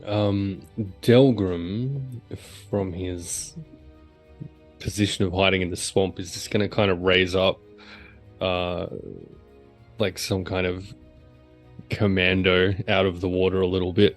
Yeah, everyone looks fine. Goes back down. yeah, everything's under control. But he will do so with one of his new fancy radiance bombs in hand. And he's going to lob this thing at the individual on, I guess, the turtle. Okay, so make your I don't even remember what the rules are for it. Is it just a saving throw? It's an action, yeah. So explodes on impact and is destroyed. Each creature within a 10-foot radius of where it landed must make a DC 13 Dex saving throw. Okay, DC 13. We'll make it for lady on the back. What was it? Dex. Mm-hmm. Okay, and the turtle. Oh my fucking god! I feel fucking horrific. They both saved. Get rid of those dice immediately. Okay, so that's. Do you want me to get Tiernan to come and touch them? Because that'll do terrible. So just bring them with you with packs, and I'll just touch them briefly. No, they're too nice. With a sledgy. I will bless them with my. Tam has also just pointed out something to me. Distant Whispers still does half damage as well. Oh, nice. So whilst we're working out the bomb, glad we have someone who's keeping track. Yeah. Thanks, Tammy. So, Cass, if you could just roll 3d6 damage, 3d6, and then halve that, and let me know what it is, please. 7, so 4. 4. Speaking of things that do half damage, I'll roll 3d6 radiant damage. Okay. They're not blinded because they saved. Good for them. How dare they? So 6 radiant damage. 6, so they both take. Do we do it just as both, or do we want separate rolls? No, just do it as both. It would be like a fireball, I would assume. Yep, sure. So you lob this, and it explodes with this flash of scorching light. The turtle seems like hardly responds, but you can see scorches across the side of its neck. The woman on the back lets out a shriek, though, of pain, and glares at you, Mr. Delgrim. Who will then just kind of move up a little ways. Okay.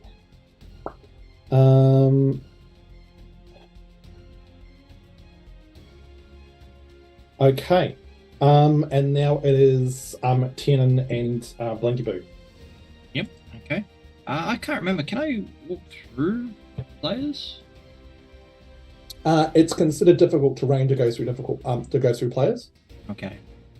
So if I move 5, 10, 15 there. Yep. Go 30 movement. And I'm going to have Blinky literally on top. Yep. Attached to my shoulders. And I'm going to ask Blinky to go into Protector mode. Ooh. Which means everybody within 10 feet gets 8 temporary hit points. Ooh. Outstanding. 8. So 8. 8 temporary hit points. Yay, I'm included. Now No, that that's- was my action. Blinky for the Yes, that was my protecting. action and bonus action to activate. Okay. Outstanding. All right, it is the turtle's turn. It comes lumbering through the water towards the closest. Hey. And as it does, like its neck extends, and you can see this massive, powerful beak as it is going to attempt to bite you, Delgrim. Bite me.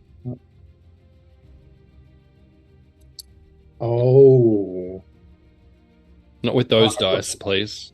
I rolled a 4. Oh, okay. Aw. So Oh. it It's fine. snaps out at you, and you deftly dodge out of the way. Up close, you can see this thing looks ancient. You can see moss all growing all over its shell and along its neck.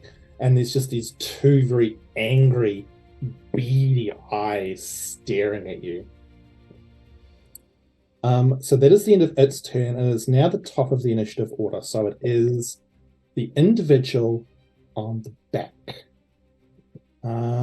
She is going to look at you, Gurlak.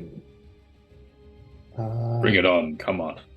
Because you've been very, very naughty. Is there a spell I can use to make your voice sound less awful? And I would like you to please make a wisdom saving throw for me.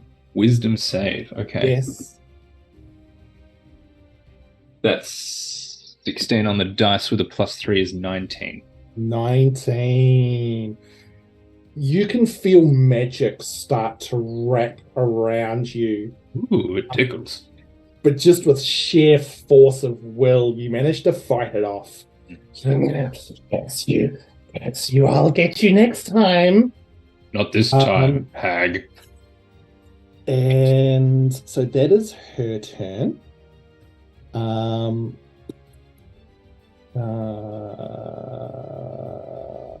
So it is now these swarms of bugs which continue to hover around you. So Gurlak, once again, bugs are trying to munch on you.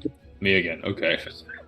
So that is a 17 to hit.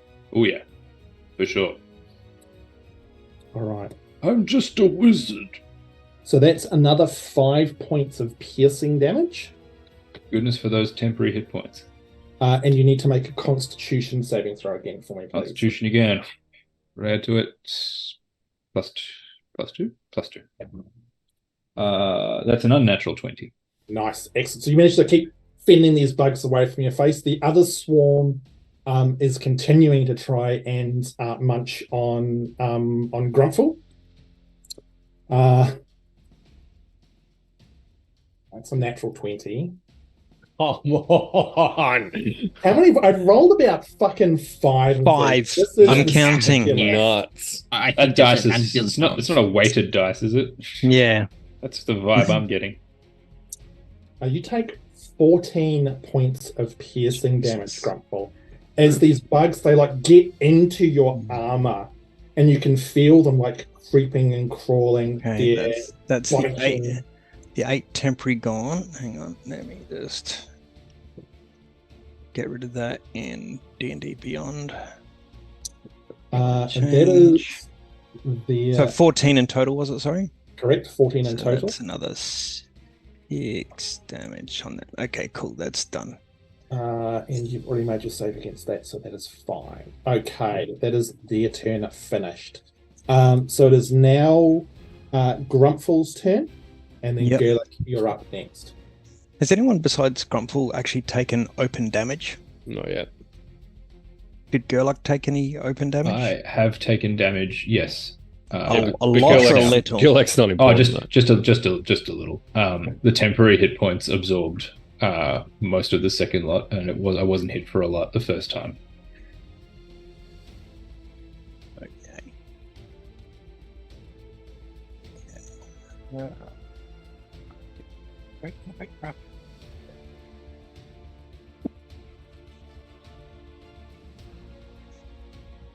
This changes what I was going to do just then.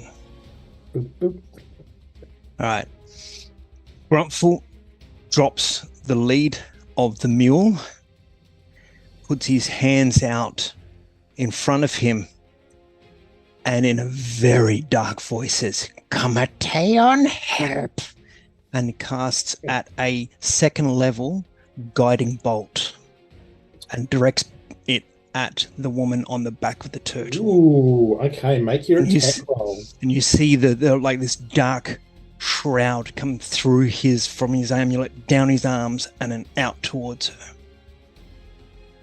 What was the spell? Sorry. Guiding bolt. Okay, make your attack roll. Oh, hang on, shit! I hit the damage one rather than the attack roll. Hang on. Yeah. Don't get ahead of yourself, buddy. 18 on the dice. Ooh. Range spell. I haven't done range spell for a while. What do we add to that? Wisdom is his casting ability. So do I add the +3 to that? Yep. 21 then. And your proficiency bonus as well. Proficiency bonus. Where are we? It'll be two. +2. Yep. So that makes 23. That's a miss. No, I'm kidding. That's a hit. Ugh. Not that. Just That'd be funny, wouldn't it, guys? That'd be hilarious. Oh, and he gets +1 from the staff, but I didn't Because it's actually radiant. use that. Absolutely does. Yeah. No, Did it's those swarm count as a mob for the purposes of casting range in melee? it's a spell attack. So you're thinking disadvantage, aren't you? Yeah. Yeah, that would actually be true. You Sorry, are mate. classified as being in melee, so it would be at disadvantage, unfortunately. Mr. Oh, Grumpfel. okay. I appreciate your honesty, buddy. Yeah, I can't help it. Oh, okay. All right. Well, roll again and add 5 and see how we go. Yeah, no, that misses. What did you roll? 6 And makes 11. just these bugs everywhere just throw you off, and this blast of radiant energy scorches through the swamp. There's a tree that hits that just explodes in the background, unfortunately. Bonus action, any movement there, Grumpfel? Not really, no. Movement wise, well, he if he moves, the swarm moves with. You're not sure. Okay, well then Grumpfel will try to back away a little bit, maybe 10 feet. I've done that on the map. You tell me what happens. Yep, no, that's cool. That's fine because they've used a thing that they. Yep, no, that's totally cool. Okay, Gurlak, you're up. So how roughly how high is like the back of the shell of this creature? You're probably looking about sort of pretty close to 15 feet. 15 feet. And it's like it's on the turtle is like on all fours, being a quadruped, right? Okay. And what's like the diameter of its shell? Like how big across is it? Oh, I mean, Because there's like the humanoid standing up there, but like, is there space enough for someone else to be up there? it's defined as large. Yeah. So I looked. Sure. Okay. Why the hell not? It's a little boat. You could, if you're looking at getting up there, you could actually go into the boat. Nice. Okay. In that case, what I would like to try is I would like to, and I don't know how much I'm playing within the rules here, but you'll just have to tell me. I would like to use bonus action Misty Step to Misty Step from where I am onto the boat and use my action. Now I have Powerful Build, which is I count as one size larger when determining the weight I can push, drag, or lift. And I would like to Are you going to try and Baldur's Gate me? Yeah, basically off the back of the turtle is what I'm trying to do. Which I think is a shove action or something like that. For the shove action, which I can't. I think it's contested either strength athletics or acrobatics, and the target gets to pick which one of those things it is. Fuck you, Baldur's Gate. Bloody hell. They've highlighted some actions for the players. Let me see. Used. So you roll a strength and athletics check contested by the target's strength. It'll push it. Yeah, so I make a strength athletics check contested by their athletics or acrobatics, whichever one they prefer. So it would push it 5 feet, which probably isn't enough to knock it off the back of this thing, but you could still knock it prone, definitely. Yeah, that's fine. Can I knock it prone out of the boat? Yeah. Okay, so what does your Misty Step look like? So I guess it's probably how misty, I guess, is the step.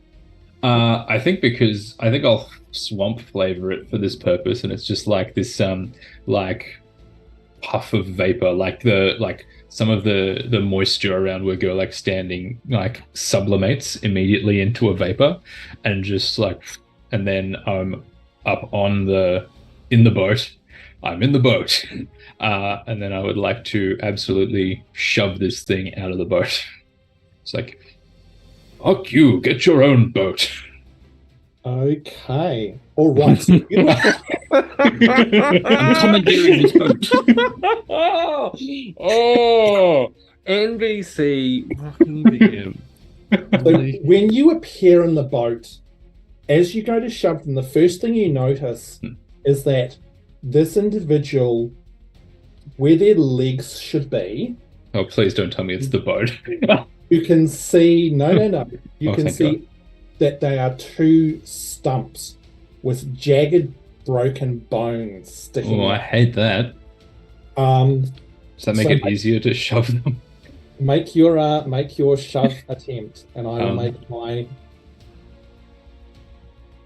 To be fair, it could be harder because their center of gravity's lower. Listen, I refuse to hear any logic from anyone else. So, also, I add a +0 to strength, so this is going to be a raw roll.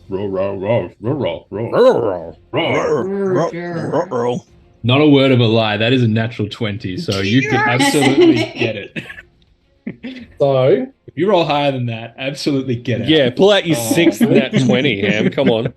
So I can see the natural 20 on my dice, but unfortunately it's to the side of the 2 that I rolled. You can see, like, she's like acting and you just appear and shove.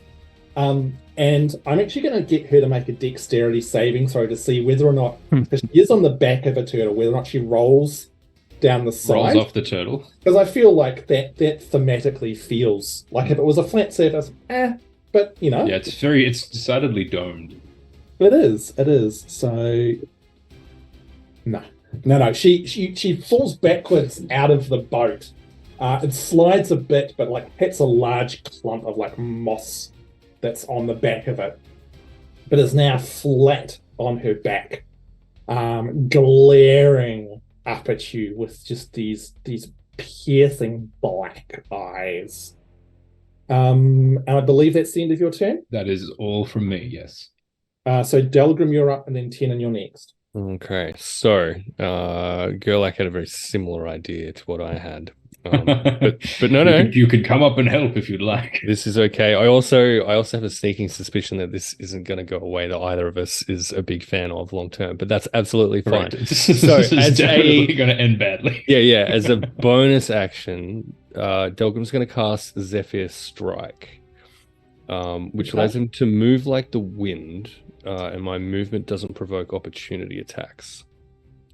Using that so he doesn't get like turtle bitten, he's also going to do a little sprint up the turtle shell then, to where this creature has fallen prone, and just come in swinging on her with the trusty old Hallow's Edge, right on her withered, cackling, moss-covered neck. So running up there, I am, because this is a large slippery shell. I know. I'm going to let you make a choice. You can either make an athletics or an acrobatics check to get up there. Well, look, I'll go with athletics, which has the +4 as opposed to the +3. And with an 18, that's going to be 22. Just like the wind, you race up this, and like it snaps as you run past. But yes, you are up there, axe at the ready as you have hold it over. Yep, make your attack with advantage because she's prone. Beautiful. Oh, nat 20. Oh, now the tables have turned. Yes. All right. Magnificent. Oh, you son of a bitch. Not so good for the actual damage, though. So that's just 4. 4? Yeah. Oh, hang on. Zephyr Strike gives me a bonus, though, too. So. What did you add? Okay. That feels super low. It really does, doesn't it? What did I do wrong? Roll the damage dice, double it, add any strength bonus. It's just 1d10 + 2. Miera, I've missed you. Your turn is should have been before Delgrim's. So I'm sorry. We'll do you straight after. And an extra Zephyr Strike. It's an extra 1d8 of force damage. Which doubles as well. Ooh, nice. So it's another 6. Yeah, cool. 12, 14 all up. Oh, nasty. Okay. You bring the axe down. It cuts into this thing, and she lets out a howl of pain as you pull the axe out with a spray of this almost black blood going everywhere. Nicely done. Miera, now it is your turn. In Tiernan, it's you. So what side is of the turtle has the thing fallen? Can I still see that? Or? So from where you are, it would be very hard to see her because she's basically lying on top of the turtle. So you would be able to see it, but if you cast a spell that requires an attack roll, it would be at disadvantage because they are prone. I would actually like to focus on the turtle. Okay. And I would like to cast blindness or deafness. Well, I'd like to cast blindness on it. Yeah, okay. Love it. I hope you have better luck than I did. What's the DC on that? And it's a con save of 13. Con save of 13. Okay. Sorry, I rolled an 18 on that. So you also unleash this magic on this ancient old turtle, and unfortunately, it just does not appear to have an impact on it at all. Do you have any bonus actions or any movement you'd like to do? I'm happy actually where I am at the moment. Okay. No, I'm good actually. Thank you. Okay. Tiernan, you're up. Once again, I'll activate Protector. So Falling very high. You are there. Everyone gets 7 temporary hit points. What's the range on that? 10 feet. 10 feet. So it'll only be Miera and Grumpfel who'll get it because the other two are on top of the yelly tree. Yes, good point. Um, Which square is The oldie. Miera actually in? Because she's like on a line. I'm in the middle of two. She's Okay. astride the squares. I'll I already. don't have a problem with standing on cracks. It's all good. Okay. In Emily's absence, I have to say crack again. Tiernan will just take one step forward. Already casted, so yeah, can't do it. Does that stack on top of the 8 temporary? No. No. It just No. it, Sweet it, Lord, if no. if you've been hit, it would just refresh it up to 7. If you haven't been hit, I get full 7 because Yeah. I lost the 8 before. anyone who yeah. But Cool. just a question regarding temporary hit points, Ham. If you haven't been dealt any, you do retain the previous hit points. Like if you rolled a higher value, do I keep? Oh the yeah, 8? yeah. It would seem dumb to lose them. So yes, yeah. Okay. And then I'm going to flip out the pistol, and presumably already in his hand, and spin the barrel and just jam it into this insect swarm in front of me. Okay. Cast Shocking Grasp. Outstanding. Make your attack roll. 23. Sorry. 23. Yeah, that's definitely a hit. For lightning damage. 4 lightning damage. Yep. Like energy blast force from the tip of the pistol, and you see like a chunk of the swarm. It's like bugs flying into a bug zap, like and just fall dead to the ground. There's still a heap of these bugs buzzing around, but that's definitely taken a chunk of them away. And that's my turn over. Okay, it is back to the top of the initiative order. So it is ye olde individual who is lying, looking up at Delgrim. So she hisses at you, pulls, like, grabs the side of the boat, pulls herself up. And then you look as she just raises this hand, and you can see on the tips of her fingers these long nails, but they're black and broken and jagged. And she slashes at your face, Delgrim. Mm-hmm. That is a dirty 20 to hit. That'll do it.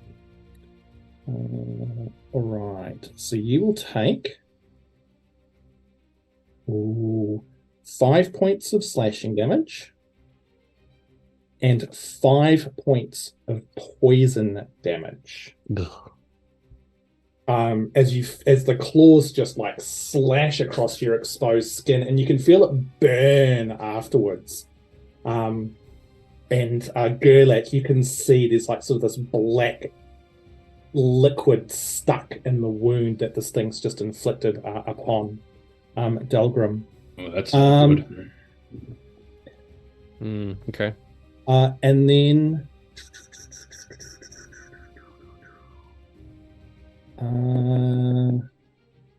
she will once again just go get them, mate, for tears. And the bugs will continue to try and munch on you, Tiernan, since you've just been trying to bug zap them. Yep. Nope. You, like, they're trying to get at you, but you just, between you and Blinky, you're just sort of fending them off, keeping them away. And that is the end of her turn. However, it is now the bug's turn. So they will again attempt to chew on you, Tiernan. But you're just Captain Bug Zapper, man. Like, they just, no matter what, you manage to keep the bugs away from your exposed skin. The other swarm is going to come down and try and chomp on you, Miera. Nope. The dice have turned, people. I have not rolled a 10 in any of those attacks. Anyway. Between you and the mule, like the mule's sort of like thrashing, like it feels like it could be going to run at any moment. But no, you managed to fend away these bugs as well. So it is now Grumpfel's turn. Then it'll be Gurlak, then Miera, then Tiernan. Okay. Yeah.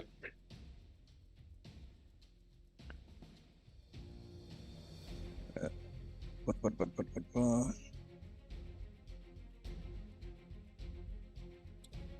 Can I, from where I am, can I see this horrible old woman on the back of the turtle? Because she is now upright, yes, you would. Okay. Considering that big one didn't work, he's just going to try a Sacred Flame. So just as a heads up, those bugs are no longer in melee with you. Oh, okay. Did another ranged attack, it would not be disadvantage. Oh, cool. Well, in that case, he might rinse repeat then. Again, calling upon Kamateon, and he focuses, this time picking up the staff to use that as the focus as well as the amulet, and he'll cast it this time just as a first level. Mm-hmm. So let's grab dice, add 5, and go to town. 14 plus 5 is 19. That is definitely a hit. This time the bolt flies true, slamming into her. Wunderbar. And that's 4d6. Let me roll it at you. Old school style. One of the things also is where is it here? Next attack. Next attack roll made against the target before end of your turn. Your next turn. So whoever attacks her next takes their attack is advantage against her. So it's the end of my next turn. Yep. Alrighty. 5, 10, 16, 22 points of damage. Holy fuck. Have at you. So yes, Grumpfel. It smashes into her. She shrieks and Grumpfel will probably actually, in Undercommon, drop a bad word about now for his friend Delgrim. I say, old bean, I'm awfully angry about the situation. Yes. How about you, Pip? How about that and the scones you rode in on? Okay, excellent. Nicely done. Grief. Good grief. Gurlak, it is your turn. Okay. My large hat-wearing diminutive friend looks is still okay, relatively. Yeah, kicking. Swell. In that case, now it's a little bit hard to sort of determine, I guess, from owlbear in terms of what's going on in this little space, but I would like to use Burning Hands and against I'm going to call it a hag because it seems like a hag to me, which is a 15-foot cone. Can I target the hag and the turtle and not Delgrim? Yeah, easy. Yeah, swell. Down. Yeah, so it's kind of like pointing down-ish. So it kind of like you know that don't burn your feet. Power wash simulator. It's like kind of basically like that. Yeah. Basically like that. I'm washing the hag off of the turtle, but with fire instead of a power washer. So what's the roll for that? So it is a dexterity saving throw. The DC is 13. Okay. When power wash doesn't work, just burn it away. And I would like to use my shard to upcast at 1 level. Okay. Have a dirty turtle, use Gurlak's gurney. The hag saves, and the turtle's not even going to get a roll because you're on top of it, so that doesn't make sense to me. Okay. So once again, the shard flares. Something Tiernan would definitely be able to see this time. So in that case, the turtle will take full damage, and the hag will take half the damage, which is 4d6. 5, 8, 11, 14 damage total. So 7 to the hag and 14 to the turtle. Okay. Maths is hard. That spells. Okay, cool. Okay, so there's this horrible kind of like burning flesh smell. Like you can see there's a chunk Mingy of shell barbecue. which is much cleaner and singed. Her clothes are now all smoldering from this flame. And you can see that the maniacal look on her face has now changed to one of fear. Flame on. That is the end of your turn. So Miera, you are up. So would I still be at a disadvantage where she currently is?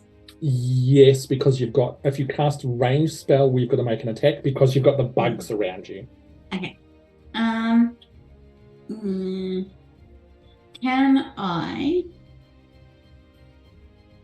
I cast Dissonant Whispers at second level, but can I use my Quicken spell to make it a bonus action?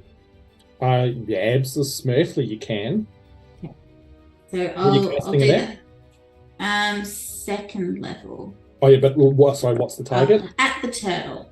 At the turtle? Yeah. I'm gonna see if I can get it to bucker off.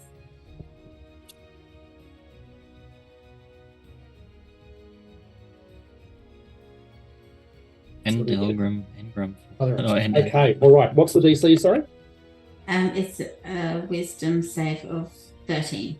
Wisdom 13. Yes. Got a 12. It fails. Okay.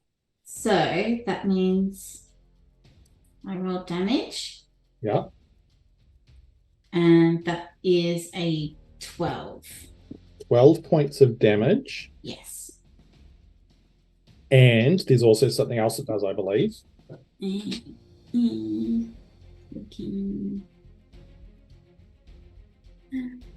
Failed save, it takes the 4d6 damage, psychic damage, and must immediately use its reaction, if available, to move as far as possible.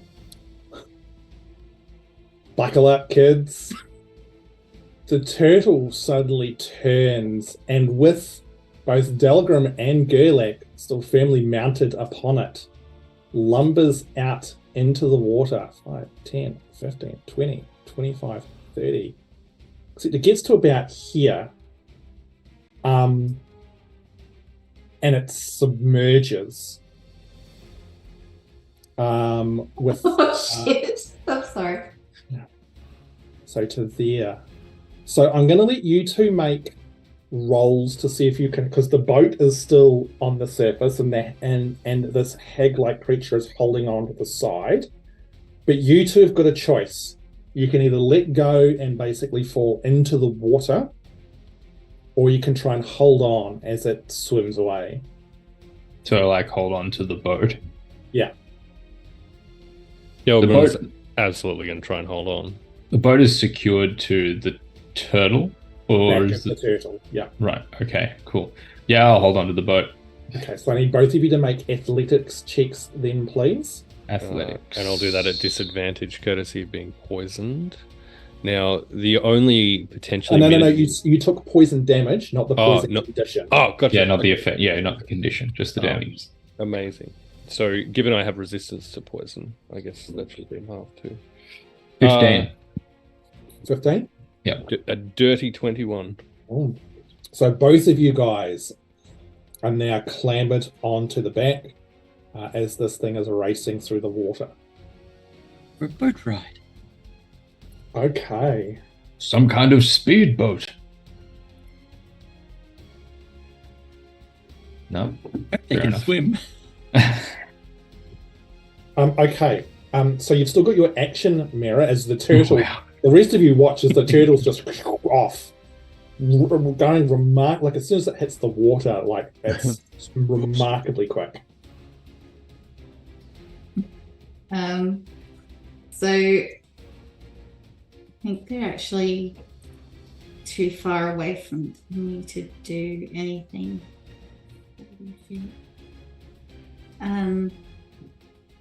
Actually, no. What I was going to do initially was use Mind Sliver on the turtle as well, and it's a 60-foot range. Yeah, you absolutely can. You sorceress little beast. So I will do that as an intelligence save of 13. God damn it. Fucking sorcerers. Saucy. This time I did make the saving, so I rolled an 18. How dare. What's the DC, sorry?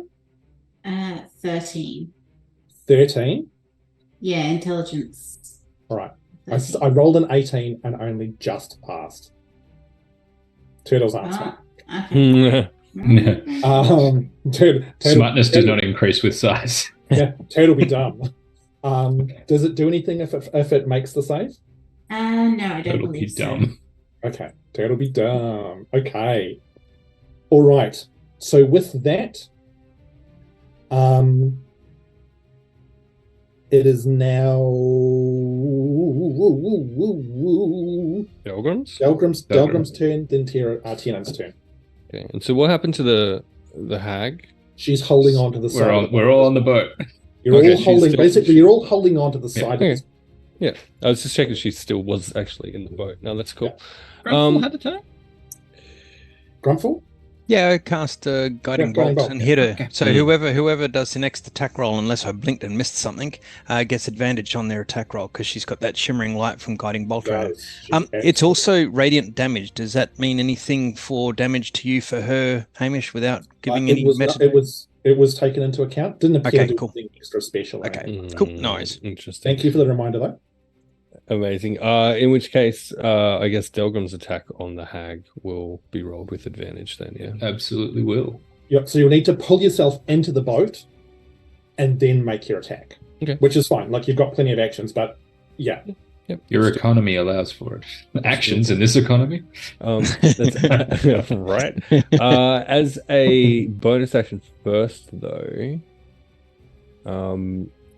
Delgrim's going to use Slayer's Prey, which will give an extra 1d6 damage on the prey of his choosing, which is going to be her. And he will roll for the attack. 19 all up. Yeah, 19 definitely hits. Make you a roll for damage.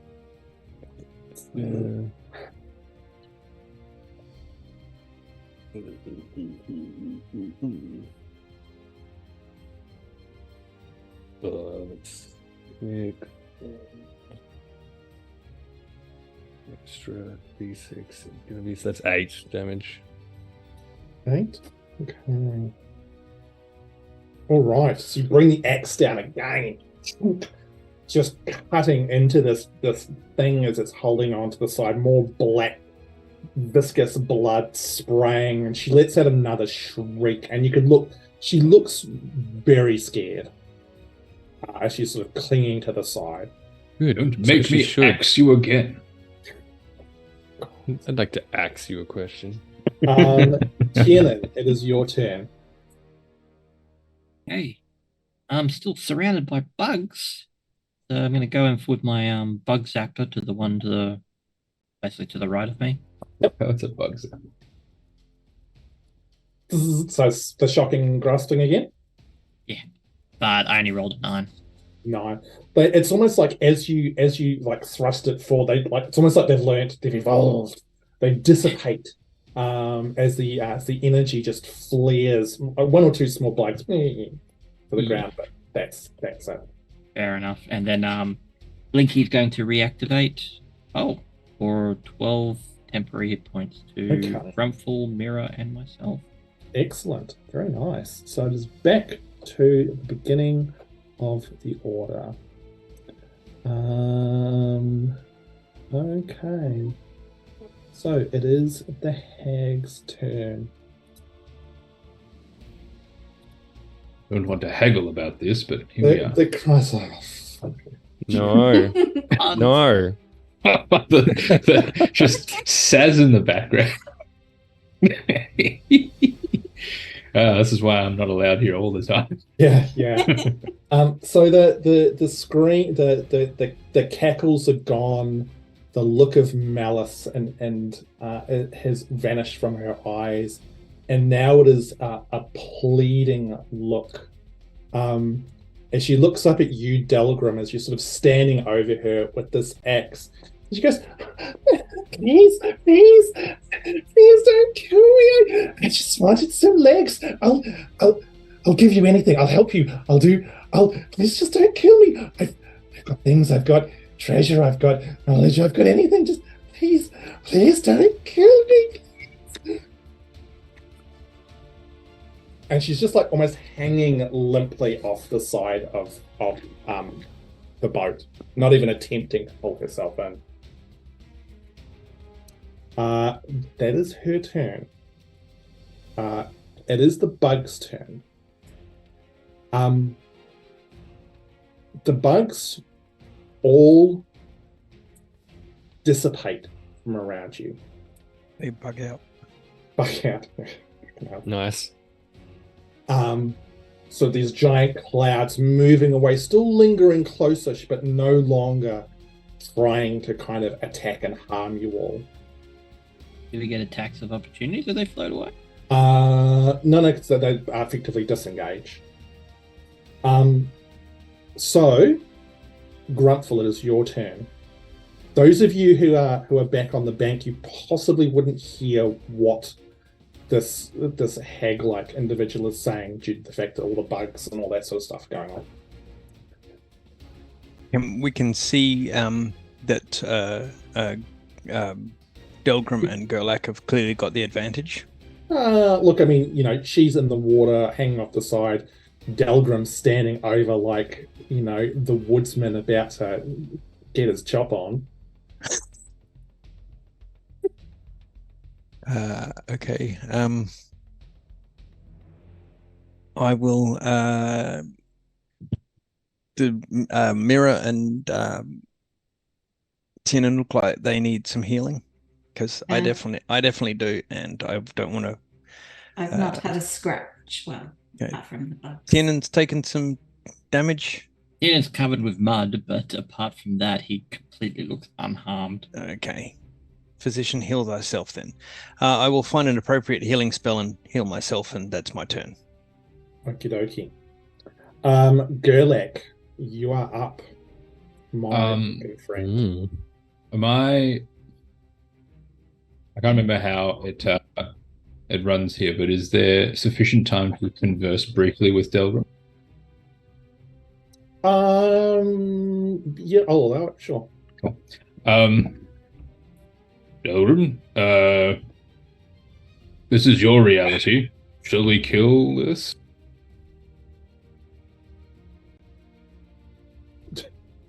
His Miera's checking for range. Don't show your hand too I'm gonna mess that turtle up so good, regardless of what they do. Delgrim will respond. I do not think it can be trusted.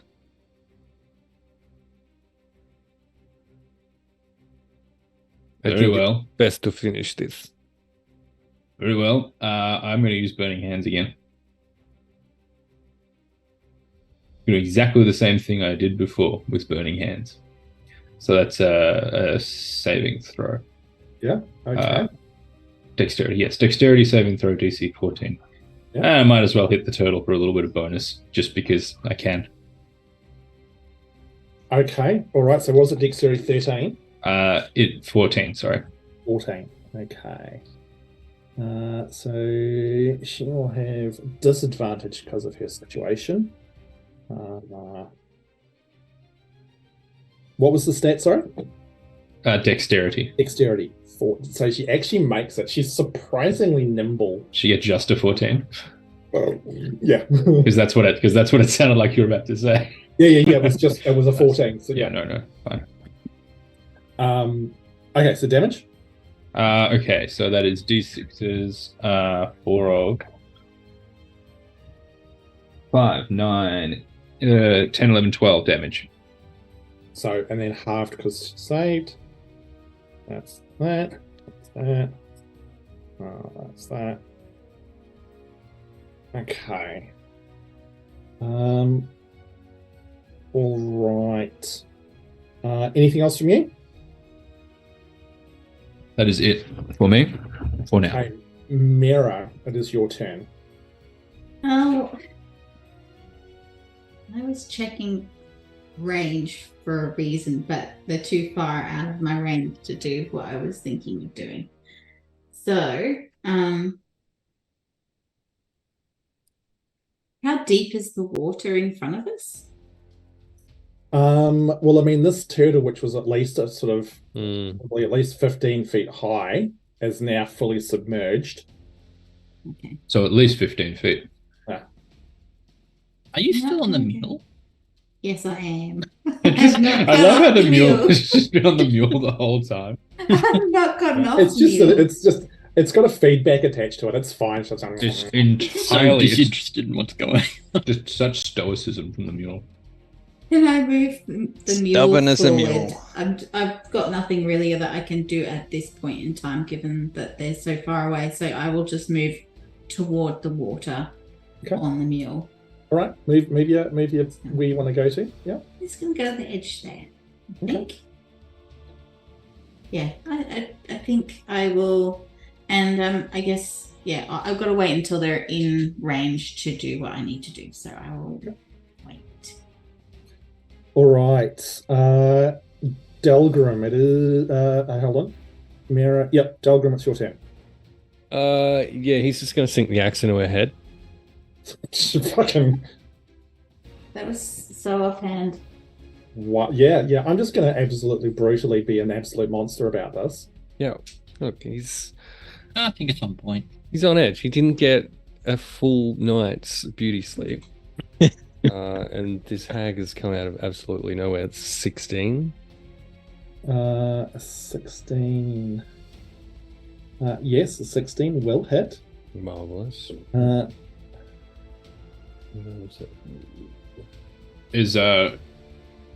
they still at? Does he get advantage because of the situation? Oh yep. Just want to see if he can roll better than that. Can he? Going for the dirty 20. He cannot. No. No. I'm so sorry. That's going to be 9 damage all up.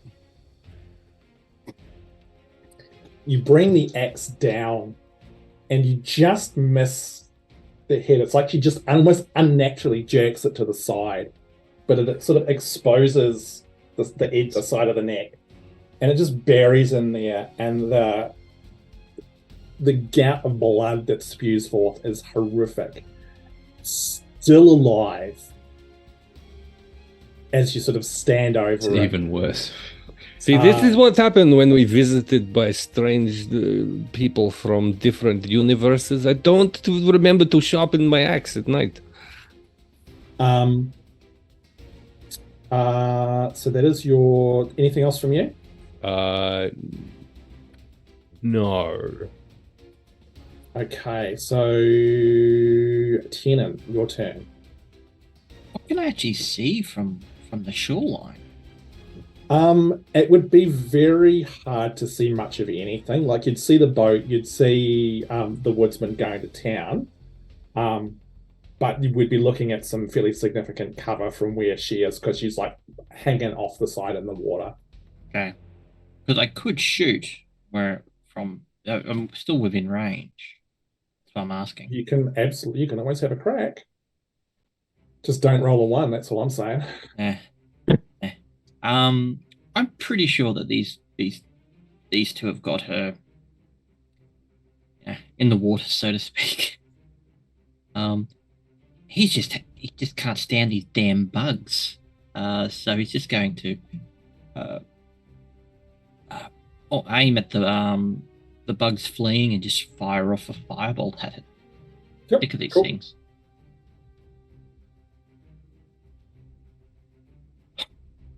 A 12. 12. I think 12 is a miss. Oh, god damn it. Giant ass cloud. Yeah. Like they just sort of part, a couple more up into the flames. The dice was showing 19 went. Oh, it's an electronic dice. Okay, so it is now the top of the round, and it is our hag's turn, bleeding everywhere. It was something else I could do, but I don't think I will. Actually, no, it's the turtle's turn.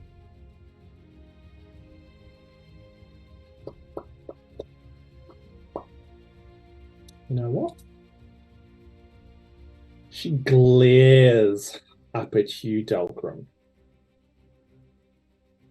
And you and Gurlak feel a shift under your feet. I need you to both make a dexterity saving throw for me, please.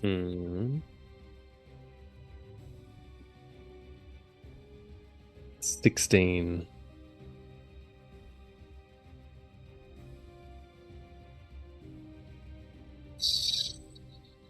Dexterity 18. 18. There's a lurch as the turtle. You rang. The two of you manage to dive off before you're able to kind of get like sucked under the water. But Delgrim, like as you go, you watch like the eyes of this hag as the boat goes sideways and under just vanish under the water as well. I suppose I can like grab her hair on the way down, just drag it out with me. As the turtle kind of rolls back up the right side, the hag is gone, and the turtle starts to swim off at quite a pace. Is the boat still on the turtle? The boat is still on the turtle, and it's sort of like as it comes back around, like water sort of sloshes out. If you would like, you can make an attack of opportunity at the turtle. It's going to be at disadvantage because you guys are basically like treading water. Promethean, didn't you have some sort of mark on her? Did you use a ranger thing on her? I didn't put Hunter's mark on her, no. And Delgrim wouldn't attempt to fight the turtle whilst submerged wholly in water. That seems foolish. If it's leaving, he'll let it do so. And the turtle just, like, he watches the boat just sort of go skimming across the water. So at this stage, we'd be back at the top of the initiative round. The bugs just dissipate. No sign of the hag. Leaving you guys, are you wanting to do any more chasing of this thing? Nah, it'd just be a swim back to the road then. Yeah. Can I use the shape water cantrip to direct the flow back the way we came, so it just gives us a little bit of a swim boost? Yeah, it's like just a little push in the right. Yeah, sure. So you guys swim back to the shore as this turtle vanishes off into the mists of the swamp. Leaving you all once again back up on this very rough road. Gurlak, Delgrim soaking wet. I did not pack the right clothes for this. Did not pack my swimmers. A lot of monsters tend to get away from us. Alright, and Delgrim will kind of flash just an angry look at Tiernan. Just a facial version of, are you accusing me of something? Can I prestidigitation like Marty McFly dry my clothes? Sure. That's what the spell's for. Absolutely. Hey, just a question on that, Ham. That's better. Could you, like a clerical spell, create destroy water? You can destroy up to 10 gallons of water. It says in an open container, but alternatively you can destroy fog in a 30. Can you dry someone out using that, or is that twisting the spell a little bit too far? I mean, it's to me, it's sort of inconsequential in regards to like gaming the system. So yeah, I mean, sure, I guess. Would the combined of us, any that are saturated, wouldn't be any more than just everyone 10 gallons getting dried? 10 gallons of water wouldn't be out of the realms. That'd be fun. That'd be fun. Ooh, I would like to try something. And he casts destroy water on clothing, not like avoiding canteens. And Delgrim to try- explodes. No, okay. It should be pointed out that most humanoids are 80% water. Yeah. Womp. Wow. Can you? Okay, well, DM's No, ruling. let's Would not. would it work to dry people's clothing, avoiding the water in their bodies and the water in their canteens? No, Kate, please don't. If no, then that's fine. I just a thought. Yeah, no, I mean it's fine. That's fine. All right. So it is late afternoon. You guys a little bit battered, a little bit bruised, but otherwise okay after this strange encounter. Mule and I are fine. Mule and I. His name is now Dog.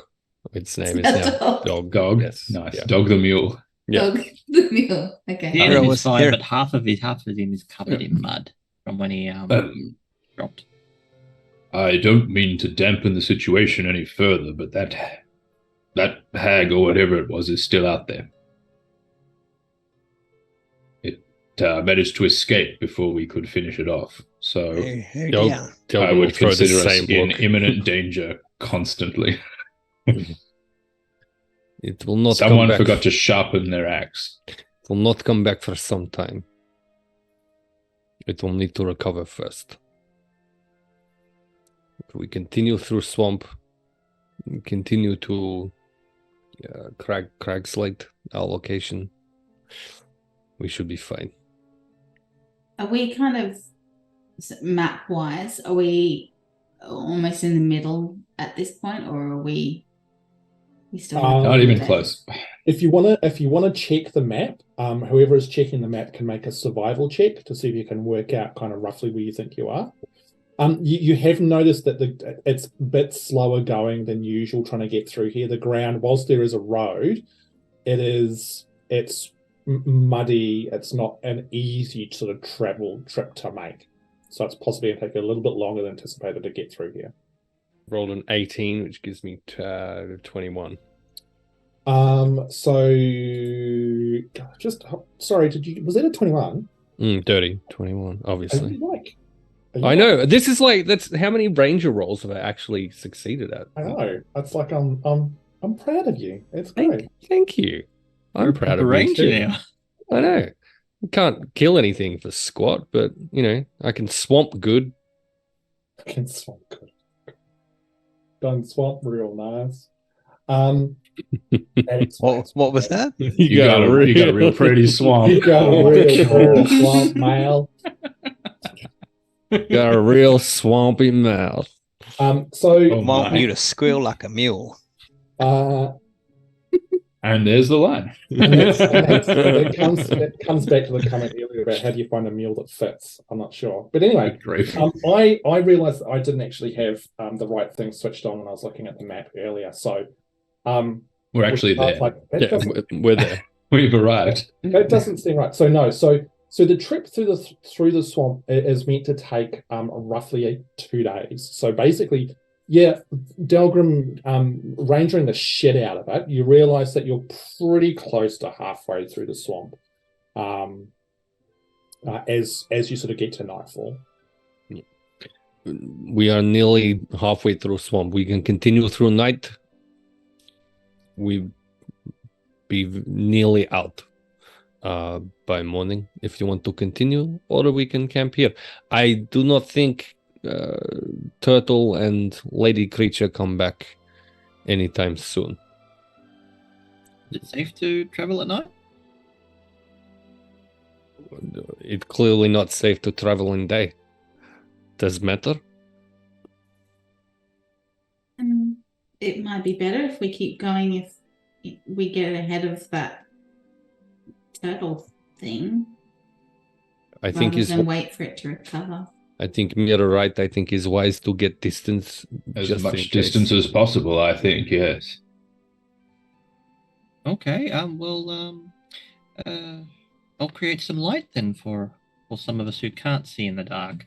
And He touches Blinky, and Blinky starts to emit light for 20 feet. Cool.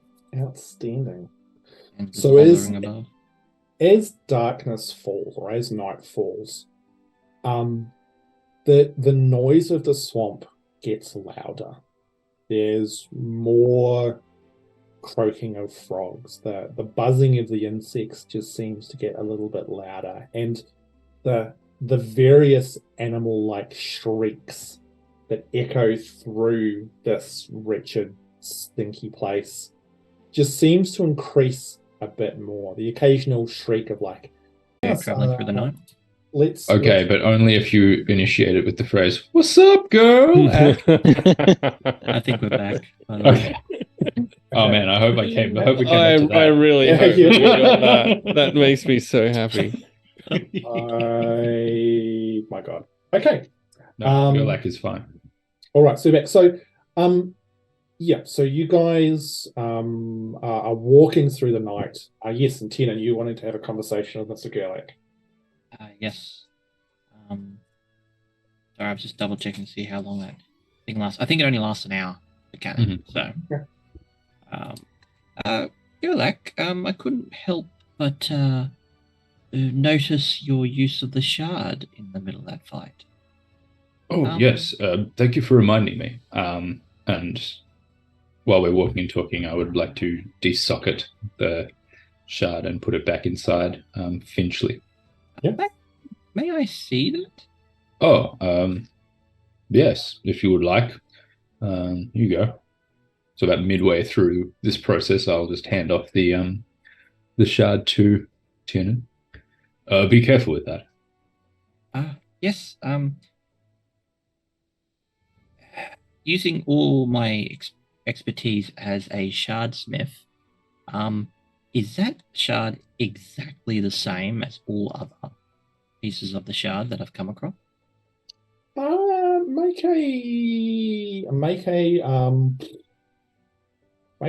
you proficient in Arcana? Yes. Yep. Make an Arcana check.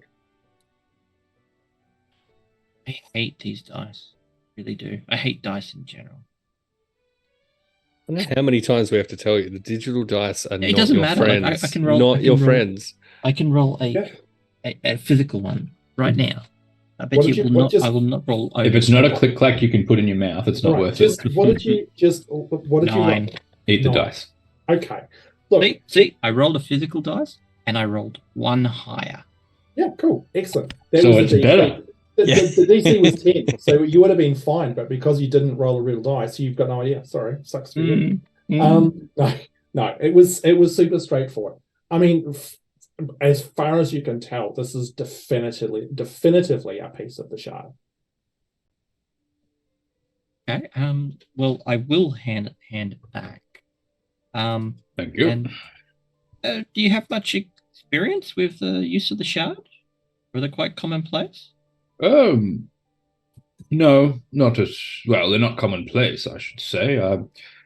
My experience is, well, I suppose I use it as somewhat of an arcane battery, if you like. It's a receptacle to store arcane energy that I can then use later on.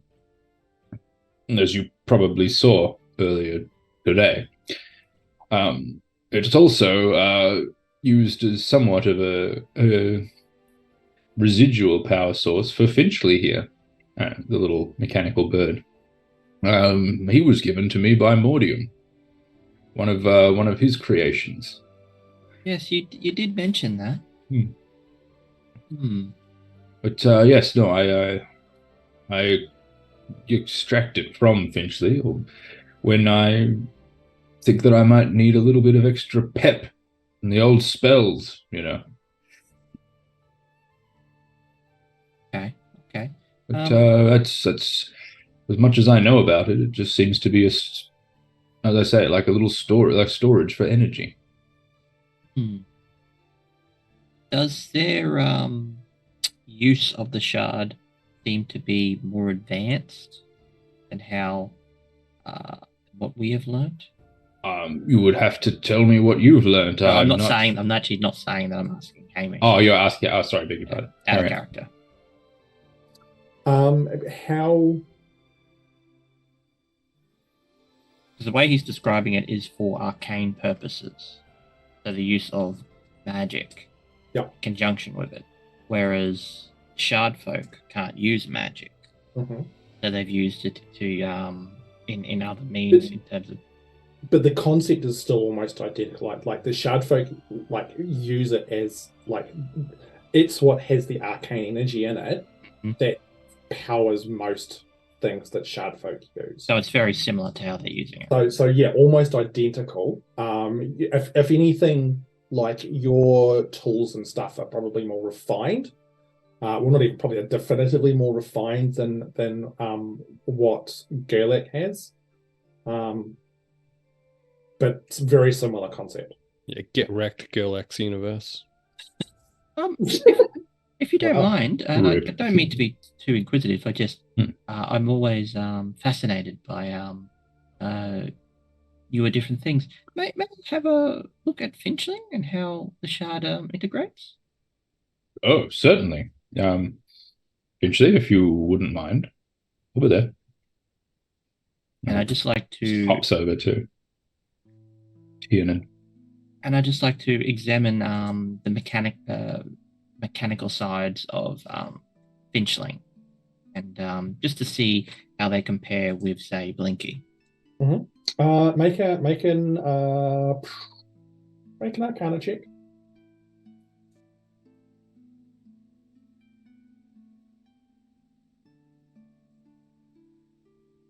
Natural 1. Bingo! It's been a long day. It's uncomfortable. You're super tired because Delgrim's been pushing you to keep going through the night. It is fundamentally different to how your stuff is set up. Dropping again, guys. Dropped again, yeah. Yeah.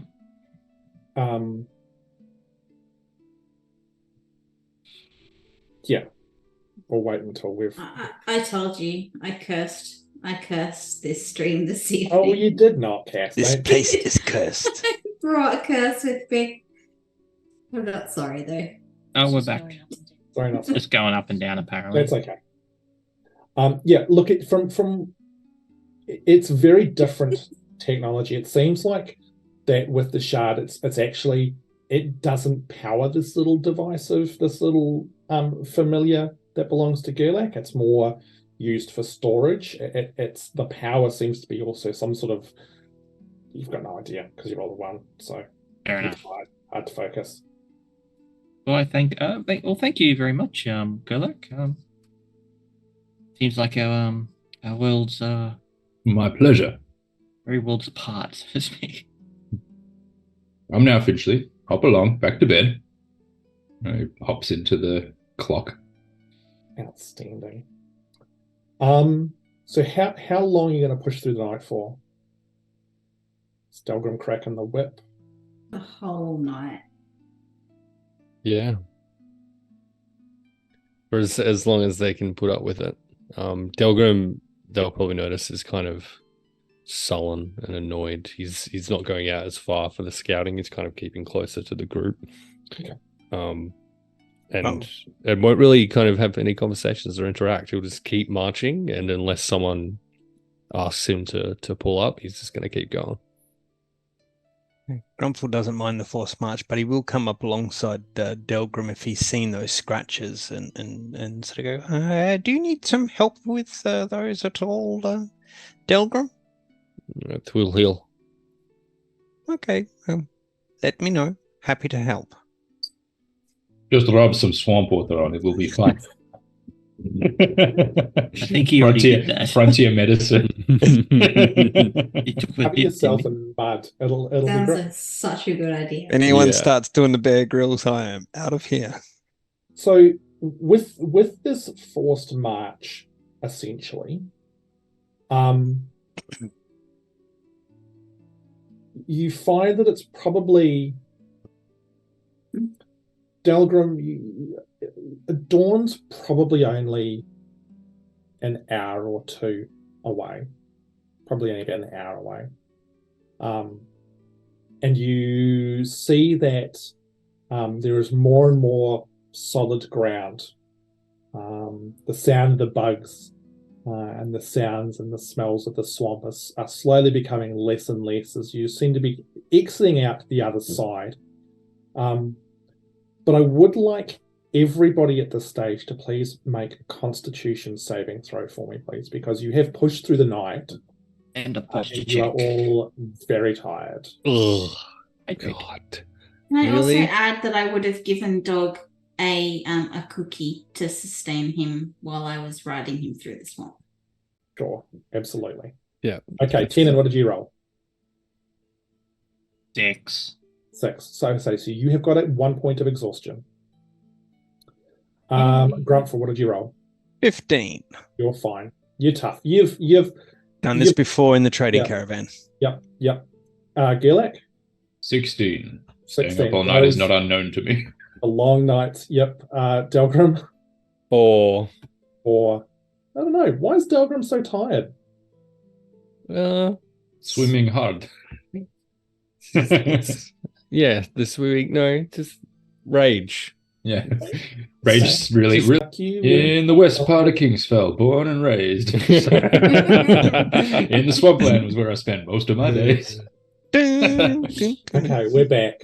All right. So anyway, with you guys finally emerging out the other side of the swamp, off in the distance you can hear the sound of what would appear to be a river. And you can see the mountains, which now loom high above you.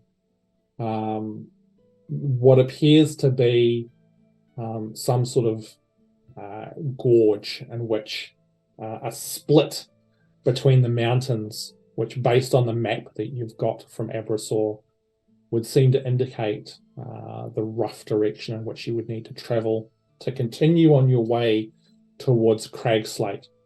Gorgeous. And as you take a moment to sort of catch your breath, maybe have a quick breakfast,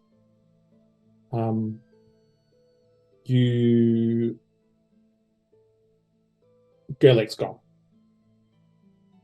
Do we hear anything, see anything, shimmer, pop? The tiniest fart sound.